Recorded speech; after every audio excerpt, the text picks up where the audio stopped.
Tanpa mengenal Tuhan dengan benar, kita akan selalu mengartikan firman Tuhan dengan salah, dengan persepsi pengertian yang kurang tepat, bahkan 100% salah. Buktinya saudara, Rasul Paulus orang yang super pinter, ya, diajar oleh orang tokoh agama yang sangat terkenal juga, tetapi pengajarannya menjadi berbeda. Pengajarannya apa? Dia menentang Tuhan. Tuhan yang tertulis di perjanjian lama yang dia pelajari, yang dia mengerti, tetapi dia tentang. Karena kenapa?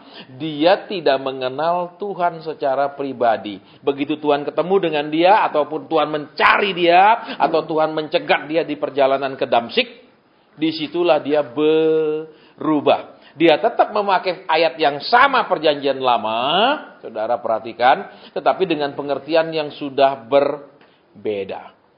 Jadi, kembali saudara, kalau kita ngerti Tuhan, maka ayat yang dia sampaikan kita akan bisa mengerti seperti yang dia mau.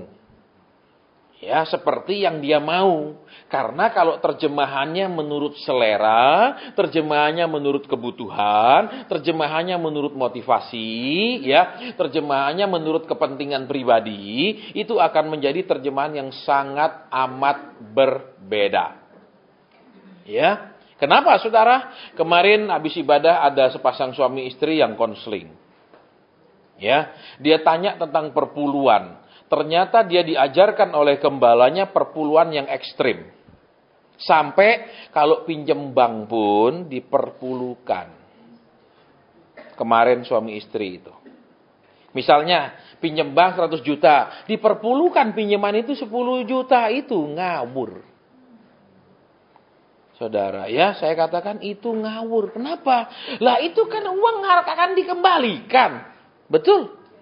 Saudara, dia sampai bilang, Pak Hasan itu yang saya diajar. Loh, enggak bisa dong begitu. Ya, saudara. Berapa bulan lalu juga kan saudara ada yang telepon ke radio waktu siaran. Ya, di radio di Good News di sini. Pak Hasan, saya jual lemari untuk bayar perpuluhan. Saudara perhatikan. Ya, ada rekamannya di itu, saya nggak hapus di di website saya, saudara bisa dengarkan. Saya terus tanya, kenapa Bu? Karena saya punya penghasilan pas untuk makan, tetapi tetap saya disuruh bayar perpuluhan, jadi nggak ada uang lebih, jadi saya punya lemari di rumah saya jual. Nah itu saudara. Ya, yang kemarin lebih ekstrim. Pinjem bank pun, keluar uang dari bank, 10%-nya harus kasih. Loh, terus piye? Ya itu pinjam 100 juta, dipotong dulu udah jadi 90. Modal kerja sudah berkurang sebelum-belum. Ya ini kemarin saudara, orangnya enggak datang kemarin, tapi kemarin kan saudara pasti tahu. Wanita yang paling lama ngobrol sama saya itu yang nanya. Karena pokoknya perpuluhan. Tidak mau tahu, pinjam bank pun perpuluhan. Nah ini aneh saudara. Ya memang saya mau sampaikan sama saudara ya. Kalau di bahasa Inggrisnya itu jelas sekali saudara cara membayar perpuluhan di perjanjian lama. Kenapa? Perjanjian lama katakan for the every increase of your wealth. Artinya untuk setiap pertambahan kekayaanmu. Itu jelas saudara. Katakan sekarang satu orang gaji 5 juta. Ya. Kalau berdasarkan arti hurufiah ayat itu, perpuluhannya bukan 500. Kenapa? Karena dengan dia terima 5 juta, bukan berarti kemudian kekayaannya bertambah otomatis 5 juta. Karena dia kan ada bayar listrik, bayar air, bayar telepon, bayar anaknya sekolah. Betul? Betul. Itu habis lagi kan, keluar kembali kan.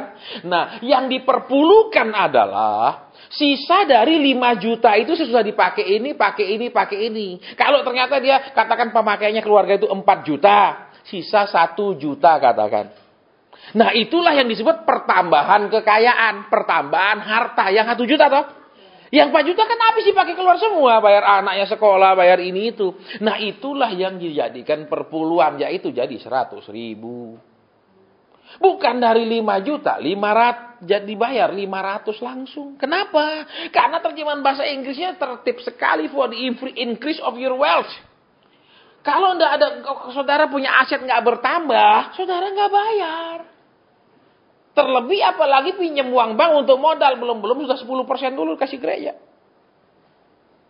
Saya nggak tanya dia kemarin dia ke gereja mana, saudara. Karena saya tidak mau istilahnya, ya sudah saya bilang ya pokoknya itu enggak. Kenapa? Lah situ pinjam uang bank untuk modal kerja. Terus 10% belum udah dipotong. Saudara, terus sekarang pertanyaannya gini. Kalau dia rugi, kalau dia nggak terus bangkrut, adakah kemudian uang yang dikumpulkan itu mau dikeluarkan untuk piara dia, kasih dia makan, anak istrinya? Nggak pernah ada. Betul? Betul? Nah, jadi saya perlu sampaikan sama saudara, kenapa diterjemahkan seperti itu? Kembali, saudara, karena satu, memang tidak benar-benar kenal Tuhan. Akibat kita benar-benar tidak kenal dia, kita tidak pernah kenal sifatnya yang benar. Satu, kenapa? Karena kurang kenal dengan benar. Contohnya kan, saudara lihat ya. Saya sering kasih contoh karena ini kemarin baru ditanyakan, ya. Sampai saya kaget, saudara. Pokoknya tidak mau tahu. Ya, pokoknya 10% harus. Pokoknya 10%. Tidak mau tahu pokoknya. Saudara. Ya, kan lucu, saudara. Kenapa? Ya kembali. Tidak kenal benar sama Tuhan. Kalau saudara kenal sifat Tuhan. Ya, Tuhan itu paling jarang ngomong uang.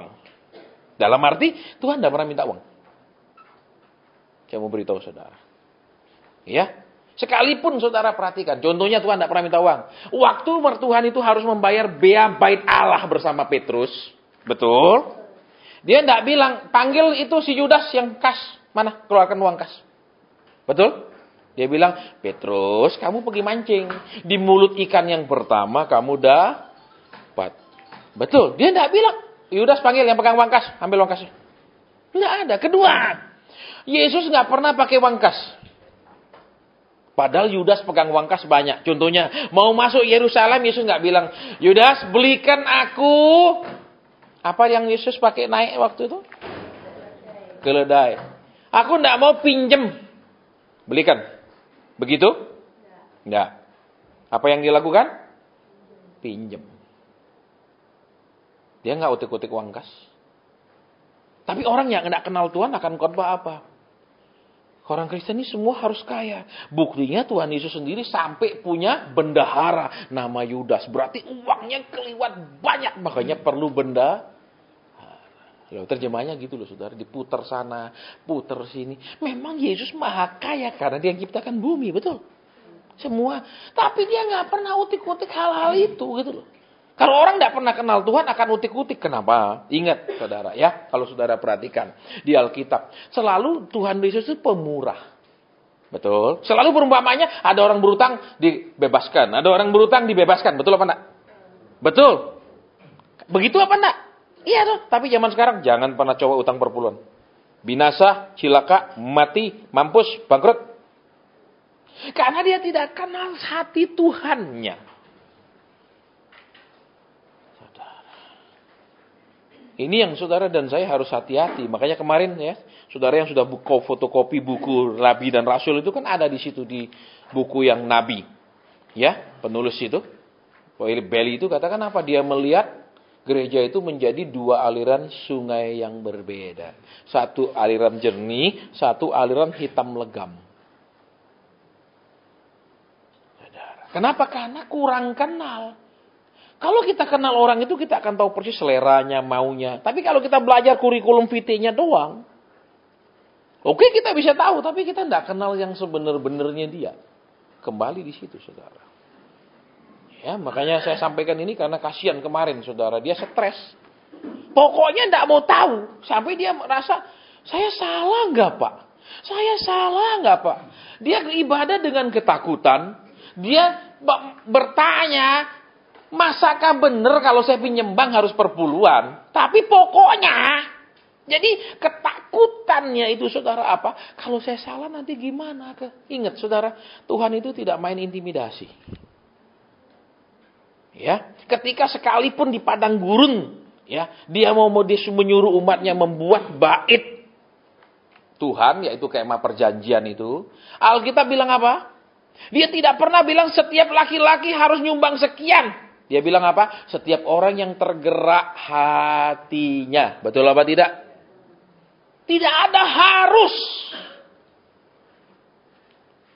Saudara, tapi zaman sekarang harus. Harus, enggak, binasa. Enggak, bangkrut, enggak. Nah itu saudara. Ya, kemarin itu dia kenapa stres karena pengajaran itu. Saudara. Ya saya bilang tidak. Terus Pak, perpuluhan itu bagaimana? Saya usaha, saya dimakan orang. Terus?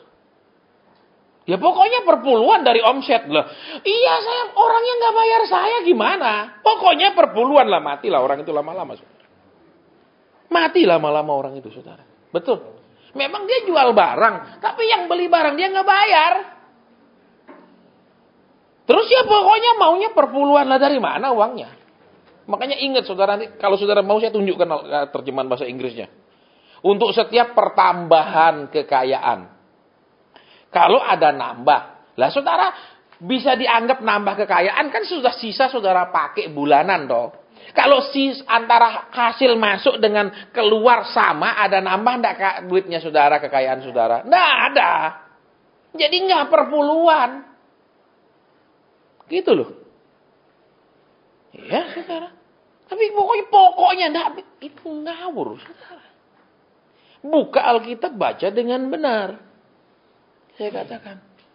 Ya saya ngomong ini ya karena kemarin itu saya jelaskan lama sekali dia tetap ketakutan. Dia tetap merasa gimana ya Pak? Gimana ya Pak? Karena terus intimidasi kan. Kalau nggak bayar, Tuhan itu bukan jenis debt collector.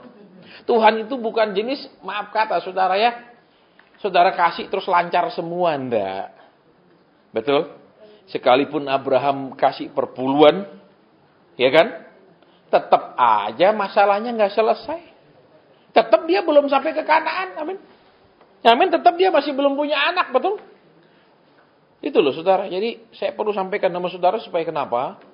Di zaman akhir umat Tuhan tuh harus benar-benar kenal sama Tuhan. Sehingga apapun yang diajarkan, kalau saudara merasa ragu, merasa ada pertanyaan, merasa sangat aneh, saudara bisa langsung tanya, Tuhan ini beneran dah? Ini beneran dah Tuhan kayak begini? Saudara bisa tanya sendiri seperti yang saya pernah sajikan dulu.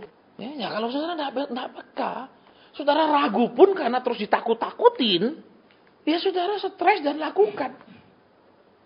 Ya ketakutan terus, jadi ngasih dengan ketakutan. Ngasih karena ditakut-takuti. Kalau kita bilang apa? Jangan dengan duka dan paksa. Dengan sukacita, berilah dengan sukacita. Tapi zaman sekarang dibalik. Saudara harus ngantar persembahan sampai rasa sakit. Betul? Buka di Mazmur. Berjalan maju sambil menangis. Artinya, berjalanlah maju bawa besar-besarnya persembahan sambil nangis. Itu baru namanya persembahan. Kalau sedikit namanya sedekah. Dibolak-balik, saudara. Saudara pernah dengar pengajaran itu pasti? Pak, sampai mereka bilang, masa sih seperti ini, Pak? Nah kalau saya kasih kebanyakan, terus usaha saya bagaimana? Terus anak-anak saya bagaimana? Harus sampai sakit. Kalau tidak rasa sakit, kok nyaman ngasih itu sedekah. Bayangkan saudara. Harus kasih sebanyak-banyak sampai saudara nggak makan. Itu baru nama persembahan. Kalau saudara masih punya banyak, itu sedekah. Ya, nah makanya kalau saudara dan saya peka, langsung, Tuhan, ini dari Engkau kah? Kalau dari Engkau, saya kerjakan. Tapi kalau bukan, dia mau ngomong apa, mau kutuk apa, nggak ada urusan sama saya. Nggak akan mempan. Enak. Ya karena kembali ya, ada orang memberitakan Injil dengan tujuan yang berbeda, kata Rasul Paulus. Ada orang yang memberitakannya untuk mencari keuntungan, ada ayatnya. Jadi ayat-ayat yang disampaikan hanya ayat-ayat yang menguntungkan. Yaitu buah sulung pengajarannya, persembahan tatangan, persembahan ucapan syukur. Wah, saudara mau tanya saya jenis-jenis persembahan, saya banyak sekali ingat. Tapi itu perjanjian lama. Kembali, makanya saudara perlu belajar sejarah gereja perjanjian baru. Ya, belilah buku-buku teologi seperti misalnya bukunya Harun siapa namanya? Harun siapa namanya itu? Harta dalam bejana tanah, apa itu tuh buku-buku teologi. Jadi saudara belajar sejarahnya dari mulai mula-mula Rasul Petrus sampai sekarang. Tapi Pak, saya nggak perlu belajar gitu-gitu, saya bukan hamba Tuhan, saya cuma kepingin jadi kaya. Loh ini loh saudara, susahi sama orang Kristen itu susahi di situ. Iya tak? Pelajaran apapun dia nggak tertarik, cuma pelajaran yang paling tertarik gimana narik uang dari surga. Amin. Saudara, ini yang jadi masalah. Oke, jadi kita mau belajar lebih peka ya. Saya punya rekaman khotbahnya pendeta Sepentong yang bilang supaya kita jangan ditipu oleh perkataan-perkataan dari mimbar. Kenapa? Karena ya seperti makanya jangan saudara nanti heran kalau zaman sekarang itu semakin banyak seperti itu. Contohnya, saudara-saudara, saya rasa Tuhan bilang di sini ada 5 orang yang Tuhan suruh menabur masing-masing 25 juta. Cepat. Jangan pikir. Tuhan sudah bicara kepada hatimu, jangan lawan, jangan bantah. Ada seperti itu? Ada. Sementara ibadah. Tuhan bilang, Tuhan suruh kasih saya 50 juta loh ya, cepat jangan bantah. Tuhan sudah bicara kepadamu berhari-hari. Bingung orang itu, saudara. Kenapa? Dia baru ambil kredit rumah. Terus Tuhan bilang, ini kesempatan hari terakhir. Bingung. Dan yang ngomong orang terkenal. Kalau enggak terkenal siapa percaya? Terkenal yang ngomong. Iya, tapi istrinya, tak bisa Pak. Kita baru ambil kredit rumah. Itu suaminya mau kasih karena daripada saya salah. Tuhan dia bilang sudah ngomong berhari-hari. Memang saya enggak bisa dengar, siapa tahu benar Tuhan ngomong. Istrinya bilang enggak, pokoknya enggak. Akhirnya dia nggak kasih, terus konseling sama saya. Kok minta waktu ketemu mau ngomong? Ya ayo ketemu. Kok ini loh. Dia bilang, dia sebut nama suaminya. Ini dibilang mana bisa kok kita ini masih utang gini banyak. Terus saya tanya, saya panggil suaminya juga. Kok? Dengar nggak Tuhan ngomong? Enggak dengar saya. Terus kok mau kasih? Daripada saya salah. Itu roh intimidasi. Ingat ya.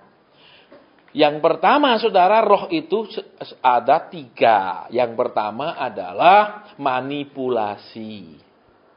Yang kedua intimidasi. Yang ketiga dominasi. Itulah pekerjaan si iblis di dalam hidup orang percaya. Yang namanya pertama manipulasi. Memutarbalikkan, memelintir. Ya. Iblis waktu datang ke Adam dan Hawa itu kan. Bukankah Tuhan mengatakan dipelintir ayat itu?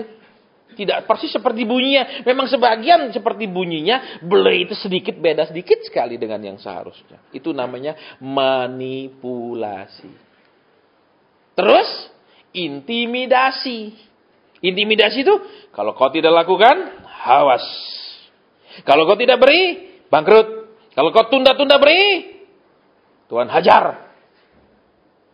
Itu terus didominasi. Didominasi artinya apa? Mereka jadi bosnya kita. Antar. Sekarang, beri. Sekarang. Dia jadi bos, mendominasi. Saudara. Ya, ini ingat sekarang pertama pelajarannya. Manipulasi, intimidasi, dan dominasi. Kita dikendalikan, diatur, dituntut, suruh beri, dipaksa. Itu namanya dominasi.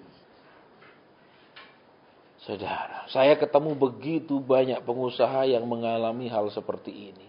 Bukan hanya di Indonesia, di Eropa, di Jerman, di Belanda, di Australia, mana semua cerita dan konseling masalah ini melulu. Saudara. Jadi supaya saudara dan saya sekarang, ayo belajar peka. Sehingga apa? Kalau saudara rasa enggak, kok begini? Ya saya sendiri masih nggak bisa makan. Saya sendiri punya utang masih banyak. Terus pokoknya tiap terima uang, perpuluhan dulu. Jangan bayar utang, perpuluhan dulu. Loh. Seperti itu. Ada yang konseling seperti itu? Ada. Saya masih punya utang banyak Pak. Terus, pokoknya tiap saya dapat uang, perpuluhan. Lu sudah mau bayar utangmu semua. Ingat, hanya kalau hartamu bertambah, kata firman Tuhan, dari pertambahan itulah yang diperpuluhkan. Ingat itu. Tuhan itu bukan perampok, saudara. Tuhan itu bukan, maaf kata, pemeras. Tuhan itu bukan memaksa orang kerja roh Musa dan kerja roh. Ya, jadi kalau saudara, Pak nanti kalau nggak ngasih dikutuk. Saudara. Ya, makanya saudara ingat ya, saudara hanya terpancing apa orang-orang yang ngomong kalau ngasih sukses, tapi kemudian apa? Mengabaikan. Alkitab bilang datang untuk mendengar lebih baik daripada memberi persembahan. Yang paling penting mendengar, saudara, bukan kasih persembahan, itu lebih penting. Tapi zaman sekarang dibalik. Saudara nggak usah dengar firman lah, nggak usah dengar teguran, pokoknya kasih. Nanti Tuhan lipat gandakan, amin. Terus gimana? Ya itu dipakai di mana Tuhan gerakkan ke situ semua jalan. Terus ya nambah. Karena dia bukan orang yang bisa ngobrol di depan umum. Ya, supaya saudara, supaya kenapa paradigma itu dirubah, jangan hanya maaf kata dalam tempurung. Ya, dikasih ibu ini kalau saudara kasih ke kita pasti lipat saudara. Ya, kemana Tuhan gerakkan ke situ bawa. Karena saudara tidak hidup oleh hukum tertulis, karena yang tertulis mematikan, tapi roh menghidupkan. Kemana saudara digerakkan karena roh. Zaman dulu ingat hukum tertulis, hukum Taurat. Karena mereka tidak punya Roh Kudus, orang-orang itu. Zaman dulu Roh Kudus hanya masuk ke para nabi, ada raja-raja, ada beberapa imam tertentu. Tidak ke semua orang. Perjanjian baru, semua orang akan dibaptis Roh Kudus. Jadi hidup oleh. Oke, jadi kita akan sekarang menyembah. Oke ya. Berapa jam? 2 jam apa 2,5? 2,5. Berarti kita selesai jam setengah 2 ya. Ini baru 11 ya. Kita akan jam setengah 2. Ayo kita mau belajar sekarang di tahun ini. Mulai apa Tuhan? Kau mau ngomong apa saja tahun ini? Silakan. Engkau mau ngomong apa saja tahun ini? Jangan bilang, Tuhan tahun ini gimana? Betul? Terus mulai arahkan Tuhan suruh ngomong ini, ngomong itu, ngomong ini. Enggak. Dia akan ngomong yang dia rasa itu paling penting buat hidup kita. Dan itu pasti penting buat kita.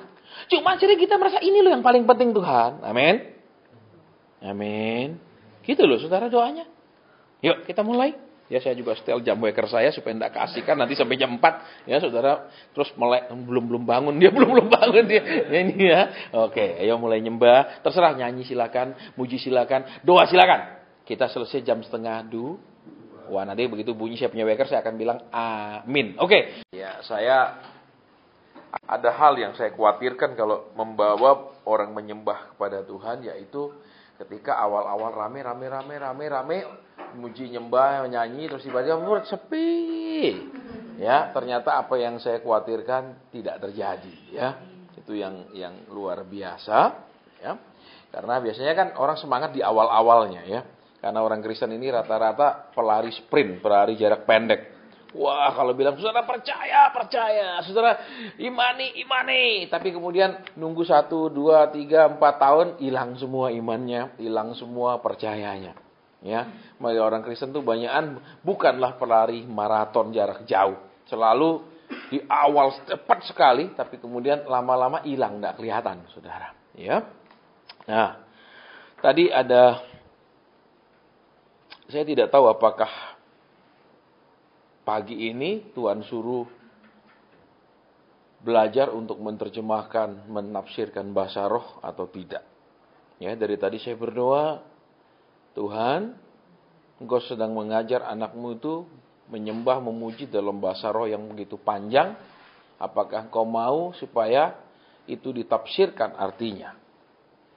Ya, dari tadi saya menunggu, saya tidak rasa Tuhan bilang, ya bangunlah dan mulai tunjukkan kepada mereka bagaimana ketika orang berbahasa roh kemudian diberikan penafsiran daripada bahasa itu, saudara. Ya. Saya masih nunggu sementara saya bicara apakah Tuhan maunya seperti itu atau tidak. Karena saya yakin saudara ya ketika orang diberikan bahasa roh ya Alkitab kan bilang harus ada yang bisa menafsirkannya. Ya, itu yang penting karena kalau orang ayo kita nyembah semua berbahasa roh, apa artinya? Embuh. Ya kan, semua ndak ngerti apa-apa, yang ngomong ndak ngerti, yang denger ndak ngerti. Ya toh, akhirnya apa ya, ndak ada hasilnya Saudara, karena ya seperti itulah kejadiannya, ya. Baik. Saya mau tanya dulu sekarang ya. Tadi waktu nyembah, adakah anak Tuhan yang membau sesuatu dari tadi? Bukan karena ini enggak jalan loh, ini enggak fungsi. Ya, ini semprotan yang tiap berapa menit, berapa detik itu, tapi bau, dia membau terus, bau sesuatu di hidungnya. Tentu saja enggak ada, Pak, saya bau di telinga. Nah, ini kelainan ya, kalau ada bisa membau dengan telinganya. Ada? Bau sesuatu terus. Apa yang dibau, Ibu? Tapi ada di tengah-tengah Tuhan tadi, baunya seperti dupa. Harum banget. Cuma kadang harum banget, kadang agak lemah. Ya, tapi kadang harum, kadang hilang. Tapi bau kayak dupa. Baik. Kok Pak Asen tahu? Tadi Tuhan bilang, aku kasih anakku bau sesuatu. Saudara, di firman Tuhan ya, bau dupa itu adalah bicara tentang doa dan penyembahan. Nanti saudara buka sendiri di kitab Wahyu ada ya dupa itu. Terus di kitab Perjanjian Lama juga saudara ya. Itu kan ada di dalam tabernakel Musa, itu ada satu tempat yang namanya mesbah dupa. Saya nggak jelaskan terlalu panjang itu, tapi ketika Musa disuruh Tuhan untuk membuat kemah suci, itu kemah suci itu dibagi menjadi yang namanya pelataran di luar kemah, ya, saudara. Kemudian ruang suci, ya, di pelataran itu ada namanya mesbah korban bakaran itu yang paling depan, ya. Kemudian sesudah mesbah korban bakaran itu, ya, ada yang namanya kolam basuhan. Ya, saya nggak kapan-kapan saya bawa gambarnya lengkap supaya saudara bisa mengerti. Kemudian ketika orang masuk ke ruang suci, di ruang suci itu ada 3 jenis alat, ya. Di sebelah kiri daripada ruang suci itu ada kaki dian. Ya, kemudian maafkan saya, ya, kebelahnya itu, kemudian ada yang namanya meja roti. Ya, itu berdampingan begini. Kemudian ketika dia masuk lebih dalam lagi, di depan pintu daripada ruang maha suci itu ada yang namanya mesbah dupa. Nah, sesudah dari mesbah dupa itu barulah masuk lebih dalam, itulah di dalamnya tabut perjanjian. Jadi artinya saudara, ya, kalau disimbolkan dengan pengajaran zaman sekarang itu, ya, mesbah korban bakaran bicara tentang salib. Ya, bicara tentang korban. Terus kolam basuhan itu bicara tentang baptisan. Ya, Yesus berkorban, kita percaya, kita dibaptis, kemudian kita harus masuk ke ruang suci. Ruang suci itu apa? Di dalamnya ada kaki dian, kemudian ada meja roti. Meja roti bicara tentang pengajaran firman Tuhan. Kaki dian bicara tentang pekerjaan Roh Kudus. Kemudian masuk lebih dalam, yang tepat di depan daripada ruang maha suci itu adalah mesbah dupa. Saudara perhatikan ya, bedanya mesbah dupa dengan mesbah korban. Kalau mesbah korban, karena itu yang dibakar daging-daging, saudara tahu kalau orang bakar daging, bakar sate, rame suaranya dan baunya. Amin. Betul. Macam-macam baunya kan? Bau. Kalau daging ayam dibakar ya lain baunya, daging sapi dibakar lain, daging babi kita bisa bedakan. Ah, ini sate babi. Ya. Nah, itu rame, ketak-tak suara macam-macam. Ya, tetapi di dalam itu saudara, ya, mesbah dupa kalau orang bakar dupa nggak ada kayak mercon, itu mercon. Ya, dupa itu dia akan terbakar, tidak ada suaranya, ya, hanya ada bau. Berarti apa saudara? Ya, kalau kita Kristen ini cuma sampai di luarnya itu, ya, korban mesbah korban itu cuma rame.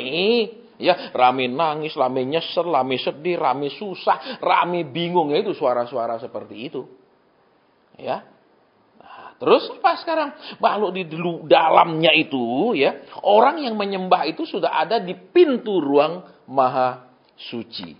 Dan ingat saudara ya, seperti kemarin saya sampaikan di radio itu, sekalipun Tuhan itu sudah menurunkan hukum Taurat, ya, tidak berarti kemudian dia bilang sudah, ini hukumku, bye-bye, aku naik surga, kamu turuti hukum itu aja dah. Tidak. Dia tetap ada di ruang maha sucinya.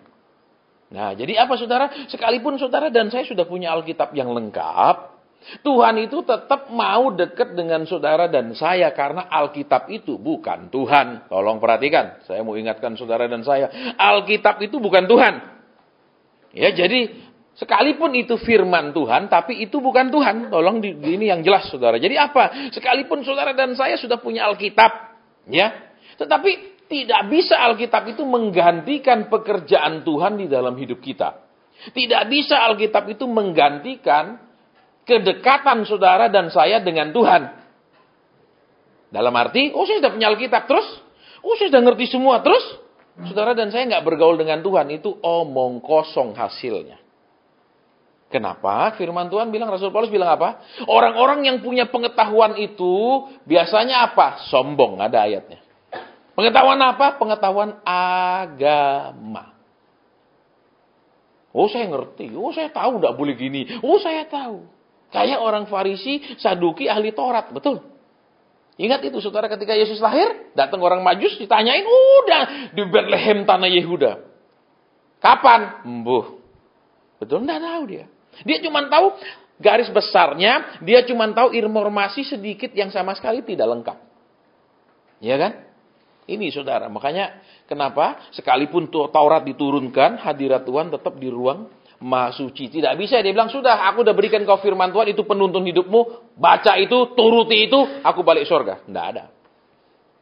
Saudara, tetap Alkitab katakan ada Tuhan di ruang Maha Sucinya. Nah, kembali tadi ya, ingat orang yang bisa menyembah itu, saudara perhatikan.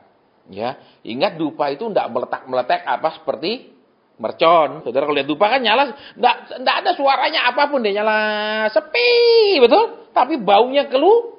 Nah, Kristen yang seperti itu dalam arti apa? Saudara, Kristen yang tidak kebanyakan action, tidak kebanyakan high profile kegiatannya, tidak kebanyakan apa lagi? Apa sih nama? Kadang harus diliput oleh media, harus disebarkan di media sosial semuanya. Bukan seperti itu. Sepi saja, tetapi baunya harum. Jangan rame, baunya busuk. Itu yang terjadi, saudara perhatikan. Seperti sekarang ini kan. Ya, saya pun ingin kalau bisa ada belasan persekutuan. Ya, ada 20, 30, 40 persekutuan, kita senang. Repotnya adalah satu pengajaran dipercaya. Tidak ada diseimbangkan, di recheck dengan pengajaran yang lain. Ya, makanya oke, kita lanjutkan dulu. Ya, berbau harum. Ingat saudara, berbau harum. Bukan bunyi-bunyian tatar itu loh, bukan dia punya berita, bukan dia punya liputan, bukan dia punya upload lah medsosnya lah, tete bengeknya lah, betul? Tetapi sepi tetapi berdampak. Itu loh saudara yang paling penting orang Kristen nih. Saya maaf kata saudara ya, kalau kita belajar pepatah Jawa kan ada ya toh, sepi ing pamrih rame ing gawe, betul? Artinya apa saudara? Ini Bu Tina, apa sih artinya itu pepatah itu Bu? Ya.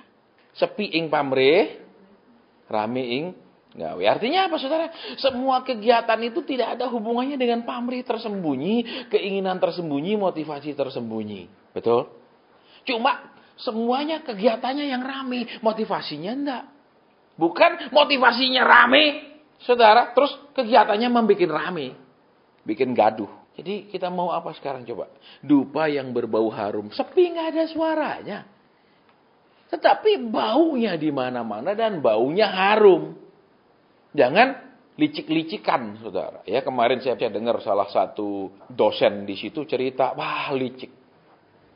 Kenapa? Bikin kegiatan undangannya enggak berani pakai nama gerejanya sendiri. Tempatnya di mana acaranya pun dia enggak berani disebut tempatnya itu di tempat dia. Dia singkat-singkatkan Jalan Anu. Karena kalau pakai nama gereja dia orang sudah tahu, pasti banyak gereja bilang enggak, jangan. Dosen salah satu universitas stop cerita. Kenapa? Semua disembunyikan, saudara. Sehingga undangan itu seakan-akan itu atas nama Badan Kerjasama Antar Gereja semua yang mengundang. Bukan, saudara. Terus acaranya pun di mana tidak disebutkan, cuman disebut jalan apa acaranya. Ya memang caranya di mana? Ya di situ itu, cuman tidak disebutkan dengan jelas. Supaya kenapa? Karena kalau disebutkan nanti resistensi dari gereja-gereja pasti. Tapi dibuat disembunyikan. Berupa undangan yang atas nama gereja, kerjasama antar gereja. Jadi semua orang, ini atas nama gereja-gereja di kota anu. Ya sudah, bolehlah kirim anak-anak mudanya datang. Itu kisahnya. Jadi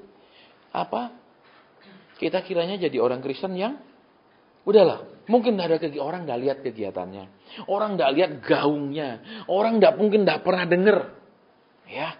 Tetapi itu nanti kegiatan-kegiatannya baunya harum, bukan bikin kacau lagi, bikin rusuh lagi, bikin gaduh gereja-gereja, itu acaranya.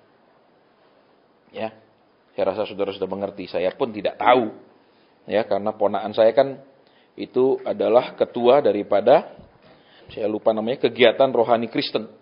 Dia tanya saya, itu ada saya bilang, gak usah datang. Karena itu adik saya punya anak. Gak usah datang, saya bilang. Kenapa? Nanti diajar aneh-aneh. Bisa bayangkan kalau orang bikin-bikin begitu terus kita ikut. Ya, betul. Seperti saudara misal, mari saudara kita injak-injak iblis ya, gini. Apa yang dibawa saudara itu? Betul? Baik. Satu, bau yang harum. Berarti apa? Tuhan mau kita ini punya kedekatan. Bukan hanya sampai percaya, tobat, baptis, terus ikut pendalaman Alkitab berupa roti-roti itu simbolnya. Terus dibaptis Roh Kudus, ya, berupa simbol daripada kaki Dian itu. Tapi masuk lebih dalam hidup menyembah. Menyembah itu hanya dekat sekali dengan ruang maha suci di mana Tuhan hadir. Berarti orang yang menyembah itu sudah siap untuk masuk bercakap-cakap dengan Tuhan. Itu saudara. Jadi kalau cuma nyanyi, mari saudara kita lompat-lompat, itu pujian. Saudara ingat, orang-orang yang memuji itu tidak boleh masuk ke dalam, hanya ada di pelataran. Itu kata Alkitab. Nanti buka sendiri. Saya tegas, saudara. Saya tidak merendahkan pujian di dalam kekristenan, di dalam ibadah. Tapi puji-pujian itu semuanya di luar. Semuanya di luar. Di daerah pelataran situlah alat-alat musiknya. Di daerah pelataran itu situlah semuanya para pemujinya 24 jam. Nggak ada yang boleh masuk ke dalam. Oke. Yang kedua. Saudara. Ya. Sesudah ada yang bau. Yang kedua, siapa yang lihat sinar terus? Apa yang dilihat? Sinarnya itu dari kecil ke besar, tapi enggak.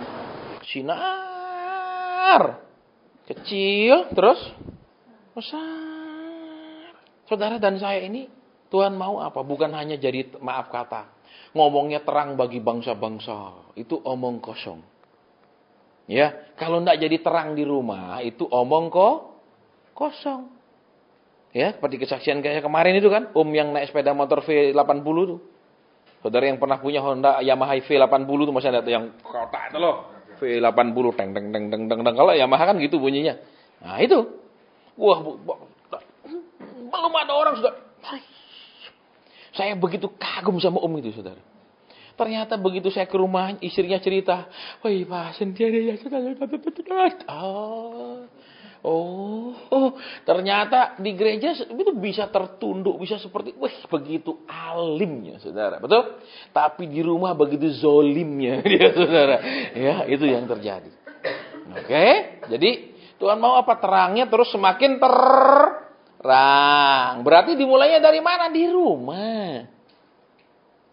Saudara, terangnya dari mana? Dari sikap sama istri, sikap sama suami, sikap sama pembantu. Itu terang yang dari kecil dulu baru bisa besar. Nggak usah ngomong tentang bagi bangsa-bangsa lah, bagi Semarang lah, itu omong kosong.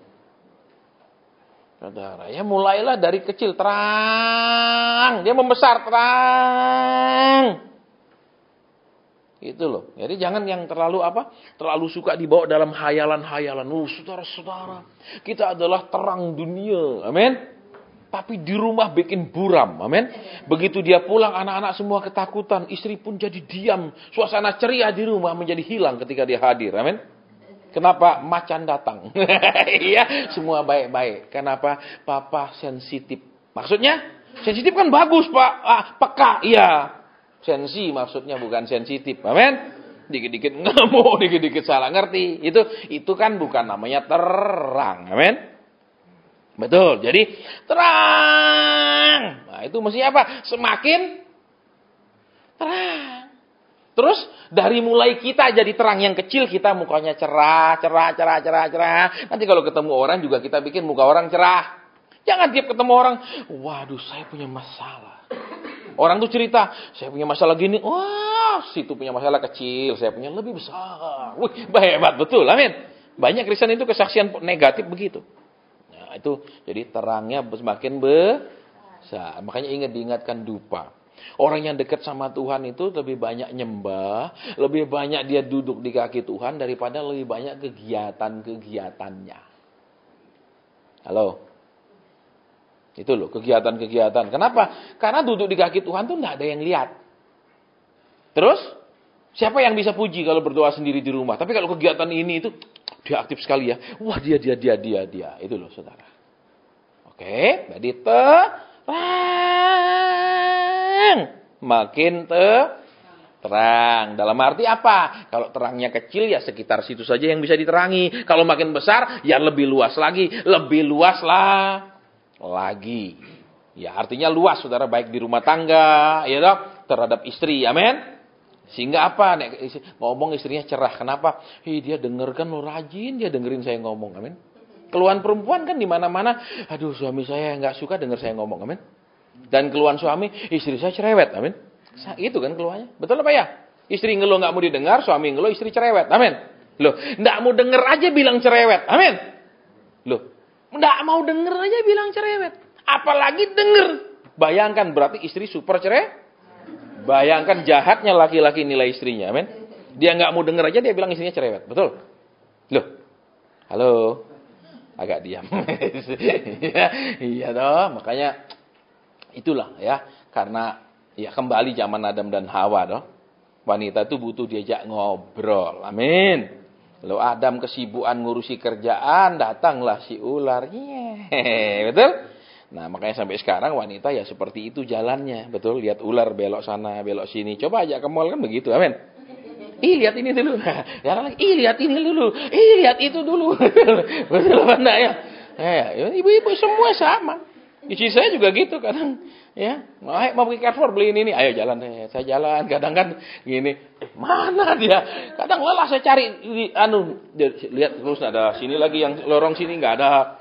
Itu. Karena punya keasikan sendiri. Nah kalau saya sukanya ke hardware-nya sebelahnya. Kenapa? Kunci-kunci. Ya, kalau itu hobinya.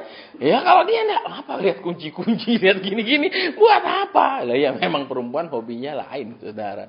Ya jadi jangan bilang, ini lu lihat kunci-kunci buat apa? Perempuan dia lihat kunci. Amin. Kecuali kunci brankas. Amin. Ya enggak? Kunci safety box. Nah itu seneng.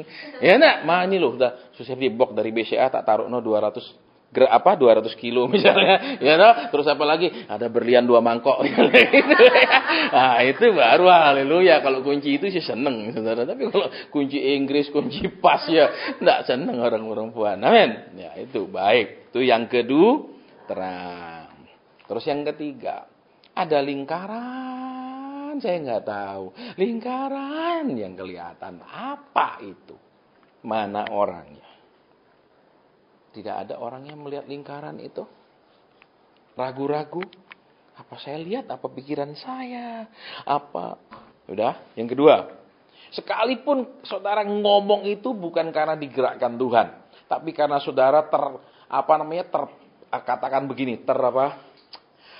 Terobsesi dengan pendeta punya khotbah. Terus saudara ingat terus sampaikan. Saya rasa dapat ini pun saya nggak makan bilang salah. Orang lagi belajar. Karena kalau saya bilang, salah. Nanti yang lain, wah nanti kita juga salah. Semua diam, sepi. Ya, semua jadi takut, semua jadi melindungi dirinya sendiri. Lebih baik saya diam daripada saya disalahkan. Nah, namanya orang belajar. Nggak ada yang melihat lingkaran. Apa break dulu kalau gini? Ya, saya nggak tahu, mungkin teler ya, jadi break dulu. Nggak ada yang ingat sama sekali. Karena tadi saya melihatnya. Dan pasti ada umat Tuhan yang dikasih lihat seperti itu. Lingkaran itu tidak bercahaya, cuman sebuah lingkaran yang bergerak. Tidak terang gitu, tidak ada.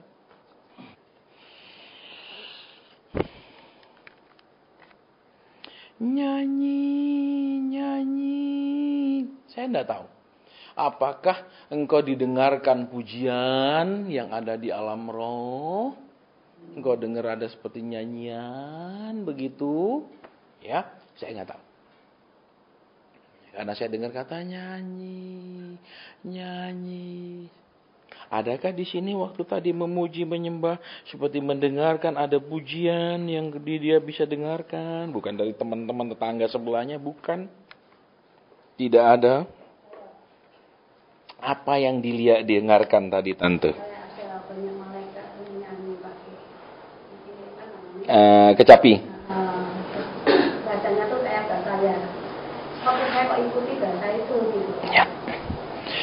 Nanti habis break, Tante akan menyembah dalam bahasa roh dan saya akan menafsirkannya. Supaya saudara terbiasa. Cara menafsirkannya gimana? Ngarang-ngarang enggak. Ketika dia menyanyikannya, roh kita di sini akan mengeluarkan kata-kata artinya. Nggak bisa, saya tak karang sih. Nah itu nggak boleh. Ya begitu dia nyembah, tiba-tiba Tuhan bilang, itu akan jalan bareng dia. Artinya itu akan jalan dengan yang dikeluarkan. Ya makanya tadi waktu Tante ini nyembah, saya bilang, Tuhan, apakah saya menerjemahkannya? Karena begitu dia nyembah, Tuhan langsung kasih saya artinya. Gini loh. Dan waktu dia nyembah tadi ada banyak teguran di lagu itu buat kita. Ya, banyak teguran buat kita. Ya, teguran. Tadi pujian itu sebenarnya teguran. Saudara pikir Tante ini sedang muji Tuhan? Tidak. Dia berbahasa roh menegur kita. Nanti saya akan terjemahkan apa yang Tante ini sampaikan.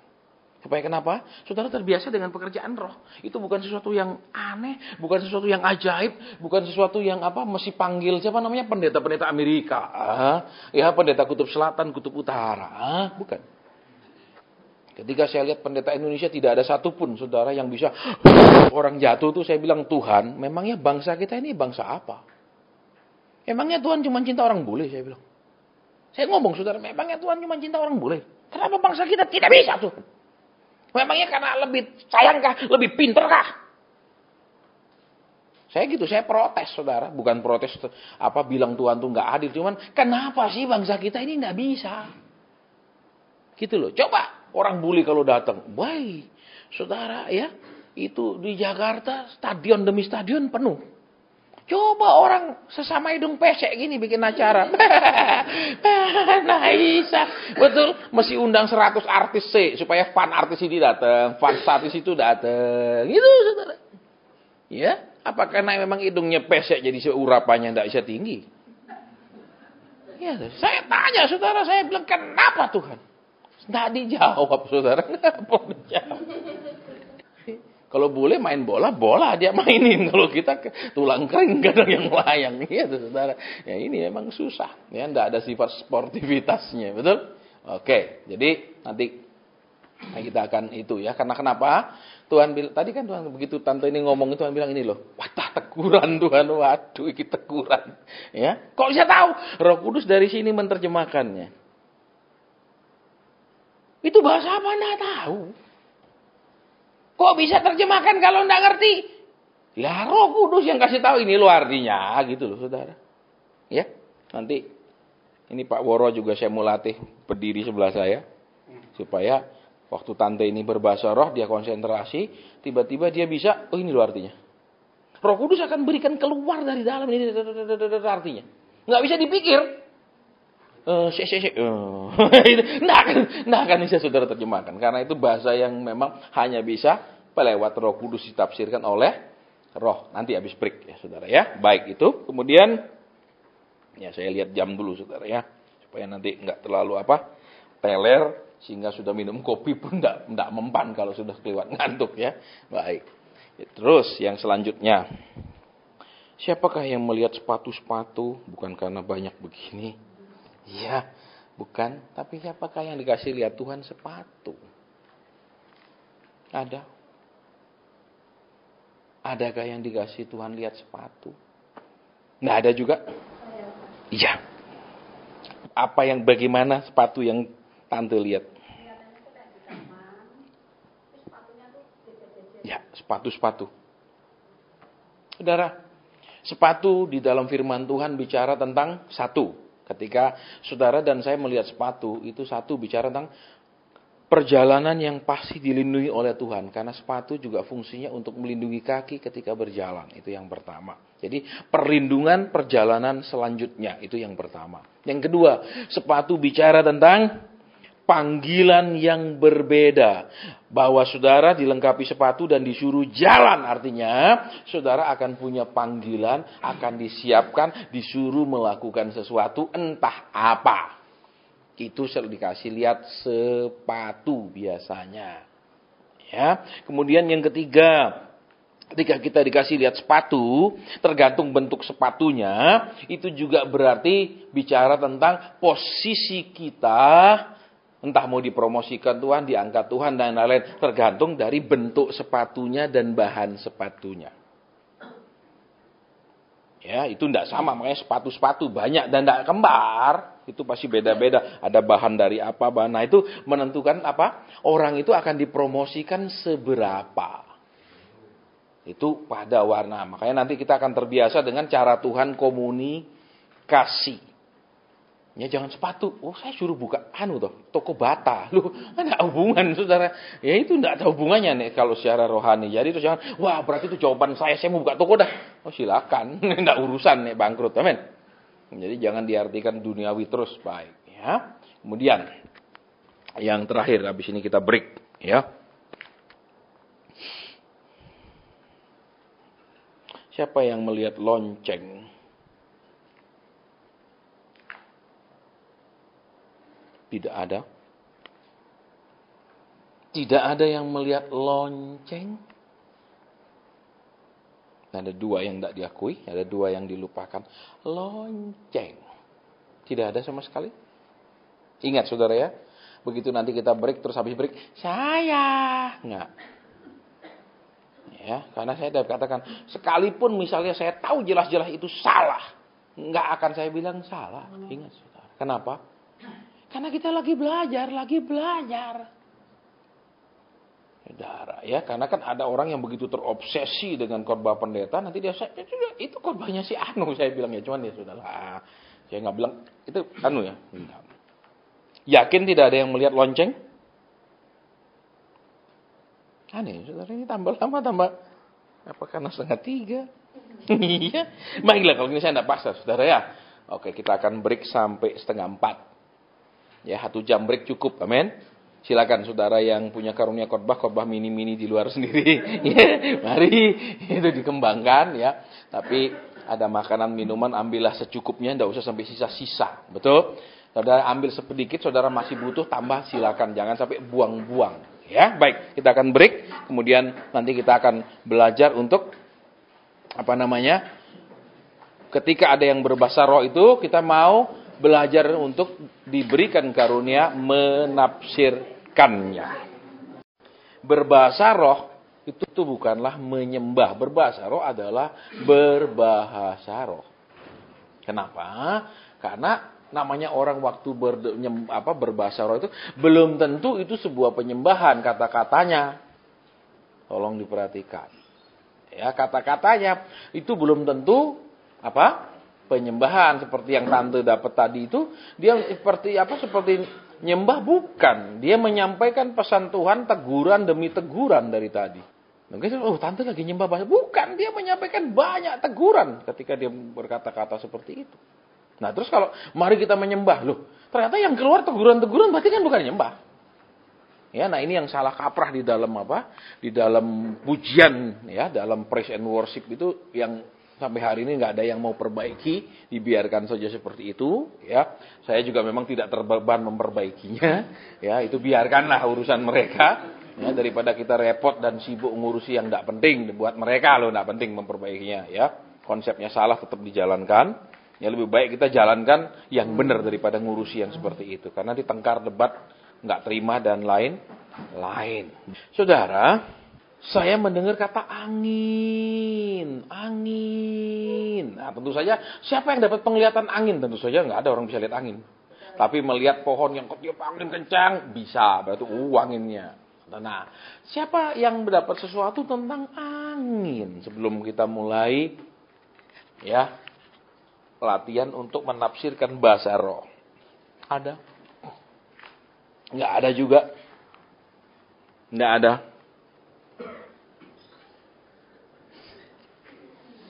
Susah, saudara. Angin. Iya, apa yang dilihat? Angin. Baik. Ya, saudara.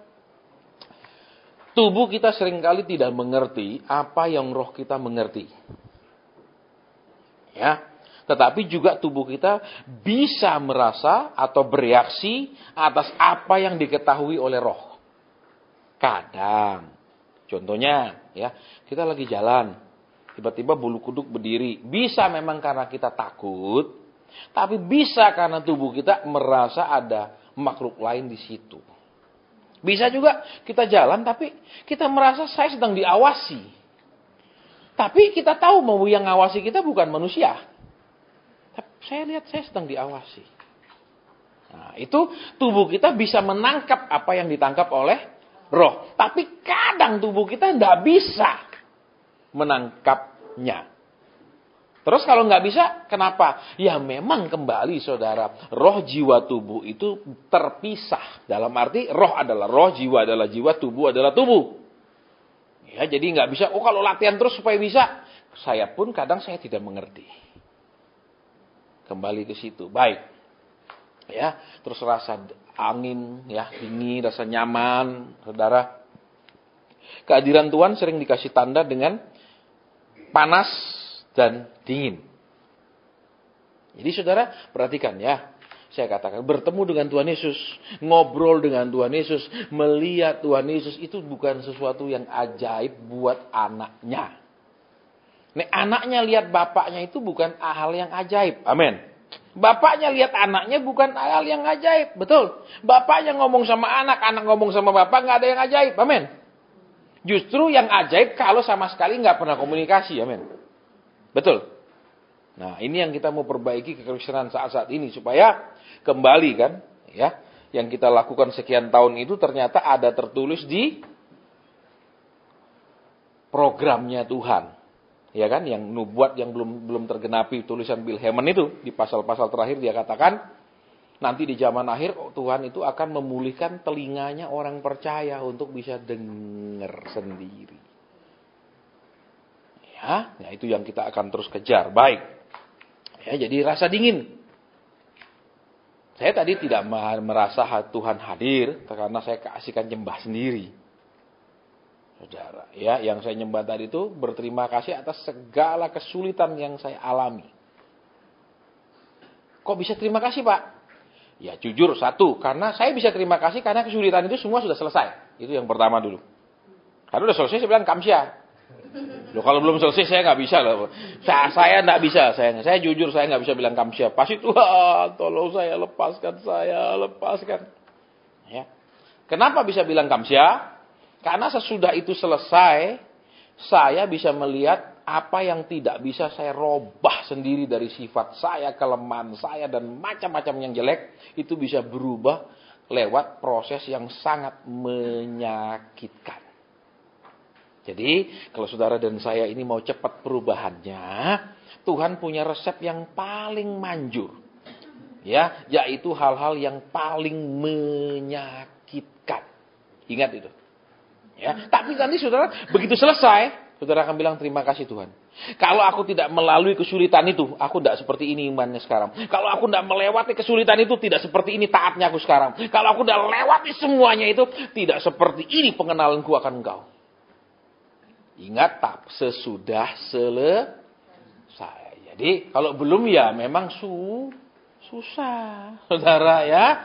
Ingat itu, saya nggak bilang ayo belajar bilang terima kasih Tuhan buat masalah ini. Tuhan bilang tenanan dah. Ayo berani nak? Iya enggak toh Tuhan. Ya toh kalau bisa cepat selesai, amin. Ya, jadi ini ingat kekristenan itu kembali, tidak lari dari proses. Kekristenan itu tidak lari dari pengudusan. Kekristenan itu tidak lari dari pembentukan. Kekristenan itu tidak lari dari diseret masuk ke dalam rencana Tuhan. Senang tidak senang saudara dan saya diseret masuk. Ya, jadi ada waktunya Tuhan bilang seperti Musa, 40 tahun kau nikmati kehidupan Mesir. Udah itu diseret masuk ke dalam rencana Tuhan. Caranya gimana? Macem-macem. Ya kan? Jadi caranya gimana sekarang supaya saudara mau cari Tuhan? Gampang. Amin. Semua keran ditutup. Teriak Tuhan. Amin. Kalau semua keran dibuka, belum perlu Tuhan. Amin. Loh, iya toh.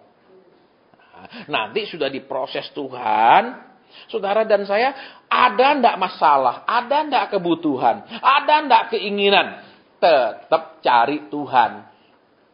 Ini kuncinya saudara, ingat. Ya, sampai level seperti itu saya sering katakan, 99% masalah hidup kita ndak ada. Loh kok, kenapa ndak 100? Yang 1% itu masih keinginan-keinginan kita. Loh, keinginan kita bikin masalah loh saudara, jangan pikir ndak. Amin. Contoh, suami kepingin istrinya lebih nerima, lebih sabar. Masalah loh.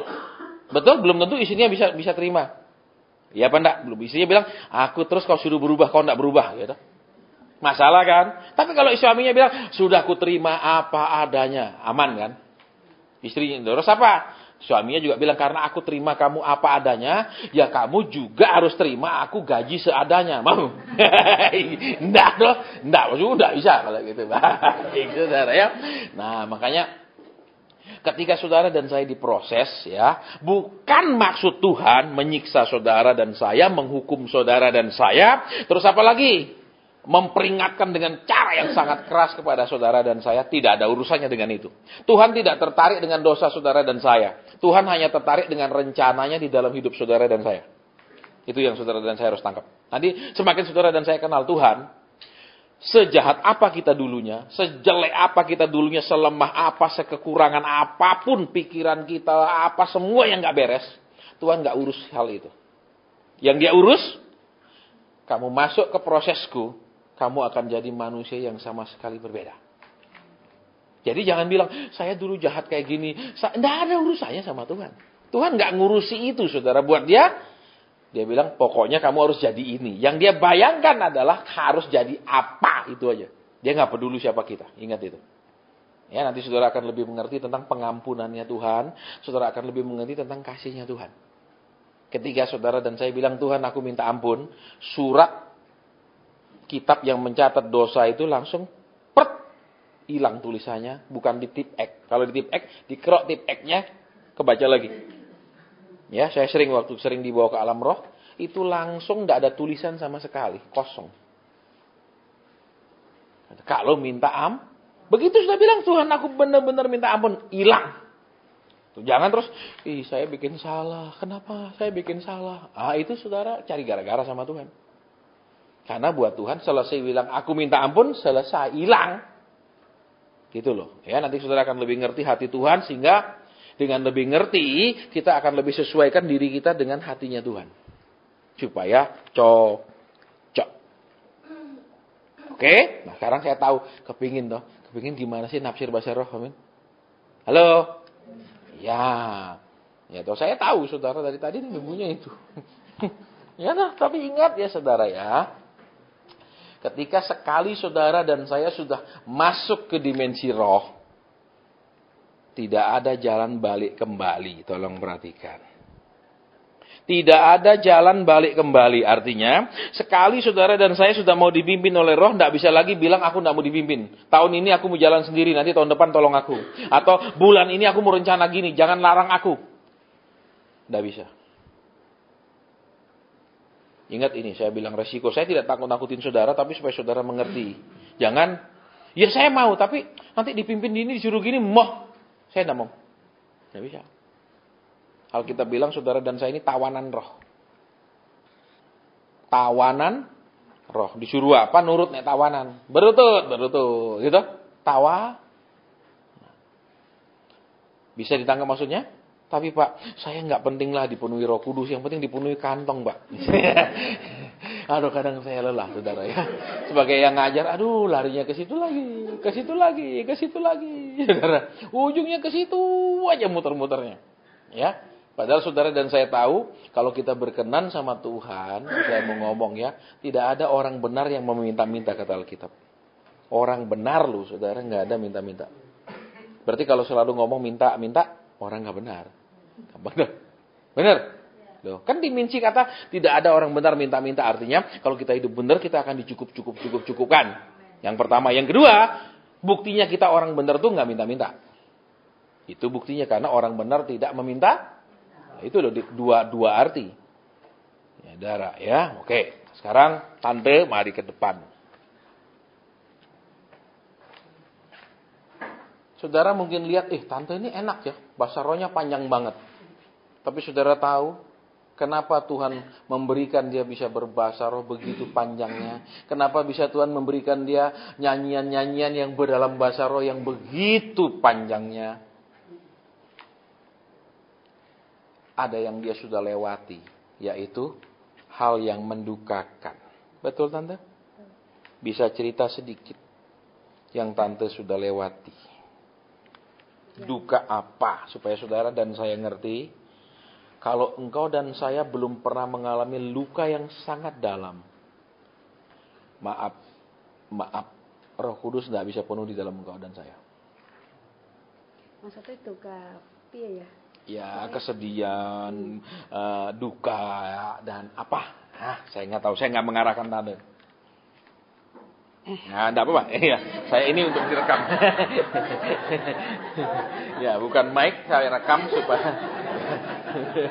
Tapi karena Iya. Ya, sebetulnya saya tuh ayah belakang saya tuh bukan orang Kristen. Iya. Terus saya saya ketemu Tuhan Yesus sendiri. Muka dengan muka, tapi saya belum pernah percaya Tuhan Yesus sampai 3 tahun. Anak saya yang waktu itu hamil sampai anak saya besar jatuh. Setelah itu aku tidak percaya sama menyembah berhala, saya ketemu Tuhan Yesus. Waktu itu prosesnya luar biasa sekali. Karena aku punya suami ya, anak suami saya sudah 15 tahun meninggal. Waktu itu suami saya tidak bisa kerja, yang kerja cuma saya, anak 4. Saya ketemu Tuhan di proses yang luar biasa sakitnya, sampai saya tuh Tuhan aku serak kuat. Dah pokoknya aku pasrah gelinding deh Tuhan. Sampai akhirnya suami saya dibawa Tuhan setelah bertobat. Itu saya sangat luar biasa susahnya anak 4, yang kecil masih SD, SMA, 2 mahasiswa. Itu diproses Tuhan yang luar biasa sakitnya, sampai saya harus tidur 2 jam untuk cari makan untuk anak-anak saya bisa semua sarjana. Nah itu sudah mulai enak. 4 bulan yang lalu anak saya dipanggil Tuhan. Ini yang sangat-sangat menyakitkan saya. Anak saya tidak salah, bikin salah. Anak saya benar bikin kayak gitu, sampai akhirnya anak saya meninggal. Saya ngomong ke Tuhan, Tuhan, anakku kan orang nakal, orang jahat, dan dia tuh benar, baik sama orang pun dia ndak punya 50.000 diminta orang tuh kasih ke demi kamu makan. Kalau aku ndak punya duit, aku sampai minta mamiku. Sampai seperti itu, tapi kok sampai kayak gini. Bang ngomong, namanya anakmu kan Stefanus. Nama Stefanus itu matinya dianiaya anak, maka anakmu dianiaya. So aku tidak terima Tuhan, anakku kok sampai diginiin, dianiaya, pilnya kepalanya tuh pendarahan, tidak diobati sampai infeksi akhirnya meninggal. So aku bilang Tuhan kok anakku dianiaya. Tuhan bilang aku sendiri dianiaya nak. Lihat punggungku sampai kayak gitu. Waktu aku lihat Tuhan punggungnya tuh pada lubang-lubang, ini badannya pada coplok, saya tidak tega Tuhan ampuni aku, penderitaanmu lebih besar dari penderitaan anakku. Saya aku tanya lagi, saya mana ibu? Saya tuh tidak tega, tidak terima anak saya yang pertama itu dipanggil Tuhan. Dan ini anakku nak, bukan anakmu. Kamu ini hanya hambaku, tak suruh ngurus sitok. Tapi saya nom Tuhan 39. Aku pun 37 nak, aku dipanggil bapakku. Terus tanya jawab terus sama Tuhan. Akhirnya kemarin waktu saya 4 bulan, waktu Januari saya ngomong ke Tuhan, Tuhan ini hari yang pertama tahun 16. Aku datang kepadamu, aku minta supaya tahun ini berjalan bersamamu. Tolong aku. Waktu aku di Getsemani, aku dicabuti semua kepahitan. Orang yang jebak itu aku saking jengkelnya dicabuti semua sama Tuhan. Terus Tuhan bilang, nak, tahun ini aku berikan engkau kemurnian. Hati yang murni, hati yang lemah lembut, yang bisa mengampuni siapapun. Walaupun itu sakit, nak, tetap aku akan memurnikan kamu untuk masuk ke tahun 2016 ini. Tadi di situ mungkin sisa-sisa yang aku masih ada, dijabuti lagi sama Tuhan. Aku sudah katakan, nak, aku akan murnikan kamu. Ini tak ambilin lagi yang sisa-sisa. Itu ya sangat sakit ya. Dari pertama ketemu Tuhan itu akhir 92, awal 93. Itu prosesnya tuh ya puji Tuhan. Karena Tuhan memilih saya. Jadi saya Isa bahasa roh itu tidak melalui gini-gini. Tapi waktu saya masuk ke gereja, Tuhan itu bahasa opo toh? Karena bahasa Indonesia itu bahasa Jawa ya. Kok aneh-aneh yo. Kowe mau toh, no? Jadi Tuhan nambah saya tuh, no. Yolah aku mau gitu. Begitu saya mimpi, malamnya mimpi dijak bahasa roh itu langsung sahur-sahuran. Itu bahasa seperti itu sampai sekarang. Jadi itu proses pertama tuh saya mimpi ketemu Tuhan Yesus, dijak ngomong sama Tuhan Yesus bahasa roh. Sampai saya dipanggil sama suami saya waktu itu 93. Ini bahasa India apa bahasa Arab toh kok ngoceh dewe. Suami saya tuh bilang gitu. Akhirnya saya begitu aku bangun ke gereja untuk kedua kali saya ke gereja, langsung saya ngomong kayak gitu. Sampai saya terheran-heran. Tuhan, ini toh tadi malam aku ngimpi kok saya ini siso, aku bilang gitu. Ya dari detik itu tuh aku bisa bahasa roh sampai sekarang, tapi ya prosesnya itu. Suami saya itu orang kebatinan yang luar biasa. Itu saya perang dalam roh 8 tahun. Perangi terus sama roh Tuhan asal dia jajes-jajes. Kan jajes-jajes ya. Pakai kebatinan. Saya di dalam nama Yesus. Aku patahkan semua roh dalam nama Yesus. Aku cabut roh. Itu dia di belakang, saya di depan. Dia di depan, saya di belakang. Pokoknya aku perangi terus. Kalau sudah perang, setannya tuh ngamuk-ngamuk. Nanti pulang mabuk, rumah mau dibakar, saya mau dibunuh. Tuhan kok gini tuh, perangi no, aja kalah no. Ya tak perangi, roh pembunuh aku patahkan, roh marah-marah aku bungkem mulutmu aku gitu kok perangi terus. Itu 8 tahun. Sampai ke 10 suami saya bertobat. Begitu bertobat setahun dipanggil Tuhan. Ini penderitaannya tuh enggak pembayarannya tuh enggak segampang kayak gitulah. Cuma saya kalau saya tidak punya duit Tuhan, aku nanti duit itu Tuhan. Ki anakku membayar sekolah loh. Nanti tahu-tahu ada duit datang. Nanti anak Tuhan, ki anakku piye ngene iki. Tahu-tahu Tuhan yang ngasih nasihat dari orang, nanti anak saya dinasihati dari minha. Karena aku kan satu sebagai ibu, sebagai bapak, ngerti ya. Jadi saya nak ngomong papa semua pakai ini Tuhan. Saya tidak tahu marah anak saya, tapi aku duduk diam, saya duduk sampai Tuhan. Tuhan ki anakmu ngene loh. Ki anakmu ini loh Tuhan, aku gak ngerti. Ya paling sakit itu kemarin 4 bulan yang lalu. Sakit banget, saya sampai ndak bisa. Badan saya tuh turun 8 kilo. Karena kehilangan anak laki-laki. Tapi gini aku semi kuat. Ngomong gini aku ndak nangis, ndak saya kemarin. Kalau saya ngomong pasti saya ndak kuat. Tuhan itu Tuhan yang luar biasa. Kalau kita mau taat, kita mau gelinding dengan Tuhan itu tidak ada yang mustahil. Ada yang bahasa roh gini, kalau saya di Getsemani itu bahasa roh tapi Tuhan terjemahkan sendiri. Saya biasa tak rekam gitu ya. Ki apa Tuhan, nanti Tuhan ngomong bahasa roh ngomong gitu. Nah ini ada Pak Asen. Iya, sekarang sebelum saudara, saya mau sampaikan sama saudara ya. Jangan melihat kalau orang itu peka, dipakai Tuhan. Dia tidak pernah melewati jurang-jurang yang sangat dalam. Orang-orang yang biasanya dipilih untuk dekat sama Tuhan, bergaul sama Tuhan, kenal hati Tuhan, itu orang-orang yang perjalanan hidupnya melewati jurang-jurang yang sangat dalam. Entah itu penderitaan, entah itu seperti disakiti, dilukai. Ya, saudara, untuk apa fungsinya semua itu? Kembali saudara, kalau kita tidak pernah menginginkan luka itu terjadi dalam hidup kita selalu terproteksi, kita selalu cari aman, kita selalu cari nyaman, kita tidak pernah menjadi seperti yang Tuhan mau. Ya, jadi jangan lihat seperti saya cerita, oh Asen kok peka banget ya. Bahkan saudara, sering saya dikasih lihat, siapa mimpi seperti ini. Mimpinya pun dikasih tahu, orang ini mimpi begini. Ya. Oh enak ya. Enak. Ya enak. Ya. Tapi mau ngalami enggak seperti yang kami alami? Pasti rata-rata mau. Enggak usah begitu. Enggak perlu peka. Yang penting Tuhan harus peka kalau kita minta, amin. Ya itu saudara. Jadi kenapa minta tante cerita? Dia sudah melewati segala yang berat-berat. Dan yang penting dia bisa menerimanya. Lihat, dia kan tidak nyalakan Tuhan. Kenapa? Kalau Tuhan mau tolong kan bisa. Kalau Tuhan mau buat itu tidak terjadi, bisa. Kalau Tuhan semua iya bisa. Tapi saudara dan saya sering Tuhan bilang, mau terima enggak? Jadi orang mau belajar peka benar-benar itu, orang yang Tuhan mau ada karakter-karakter Tuhan di dalam dia. Seperti tadi, tante cerita kan? Aku pun sangat disakiti. Betul? Lihat punggung yang hancur. Betul? Pasti ingat kesaksian saya. Orang yang 3 kali batalkan jadwal konseling. Yang saya bilang, begitu suaminya stroke, urusan mula aku enggak sah. Tuhan kasih saya lihat, dia disalibkan, cuman pakai cawat. Dia bilang, aku saja dipermainkan orang, izinkan dirimu dipermainkan orang. Lihat. Jadi, harus ada hal-hal yang sifat bosnya ada, sifat Tuhannya ada. Halo? Loh, kalau saudara suka sepak bola, nonton sepak bola, satu suka balap mobil, bisa ngumpul lama nggak? Bisa nonton bareng nggak?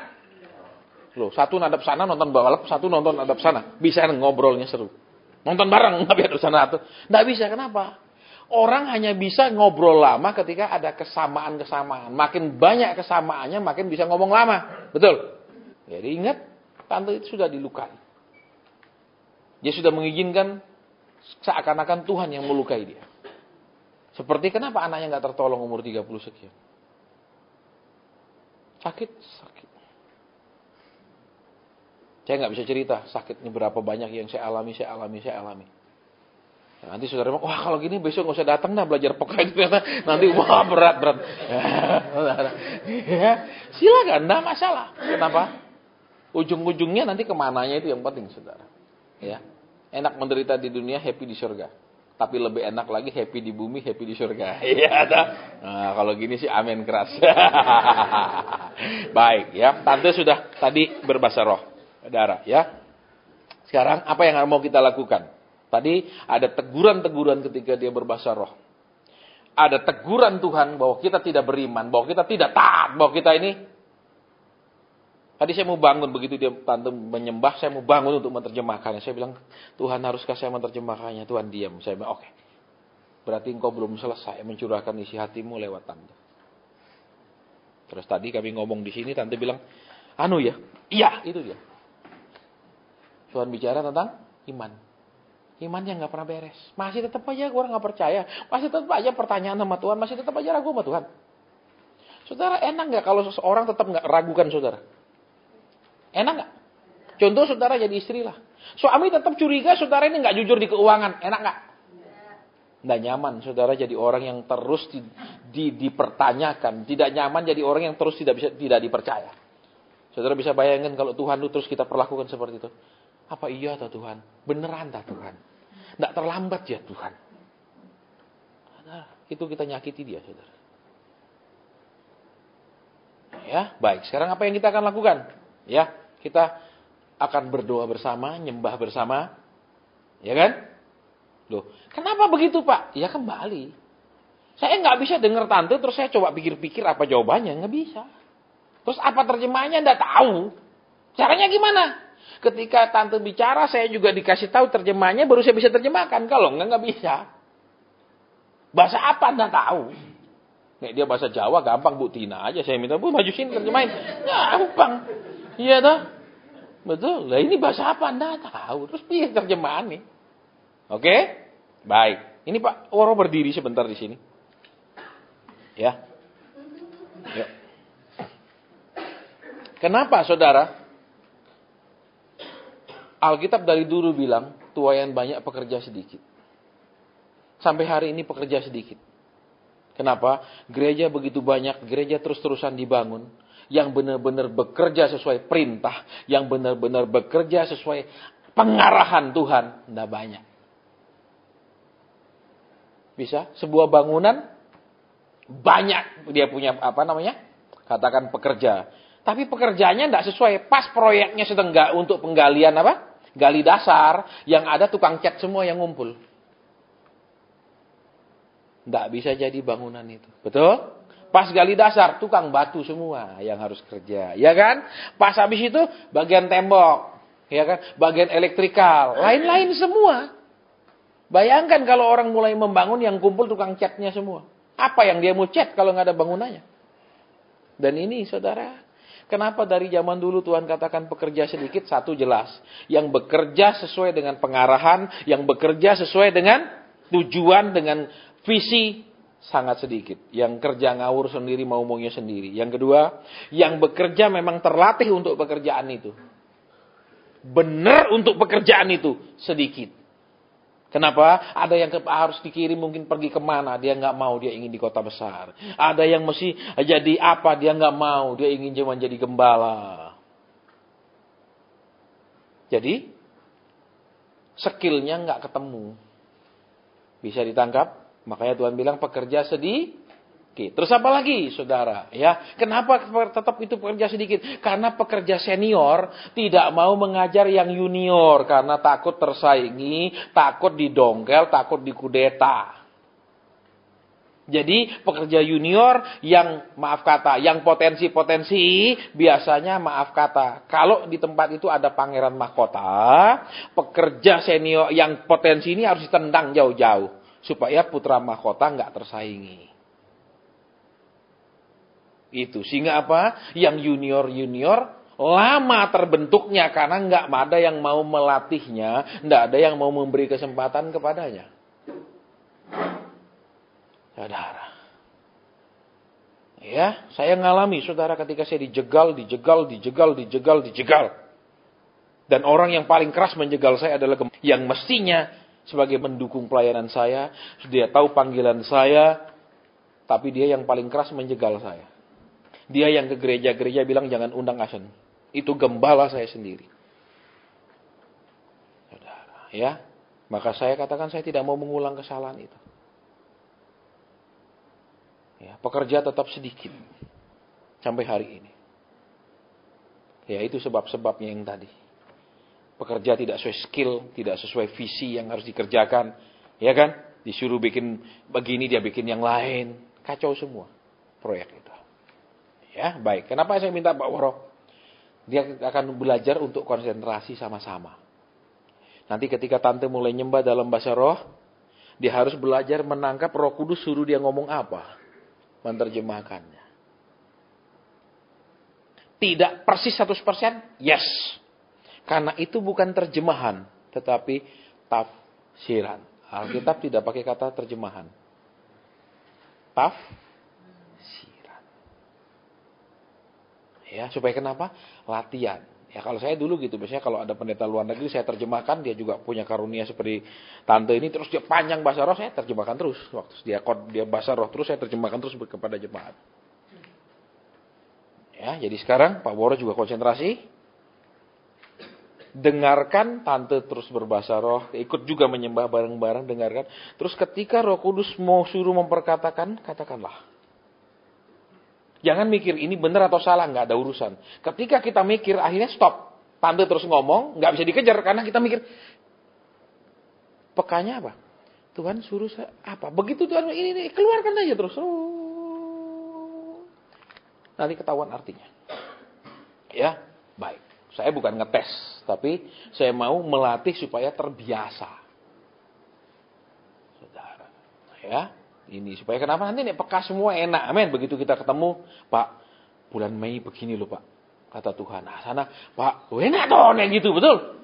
Pak, saya waktu doa dapat begini loh, Pak. Pak, enak ngomongi daripada satu tok. Betul?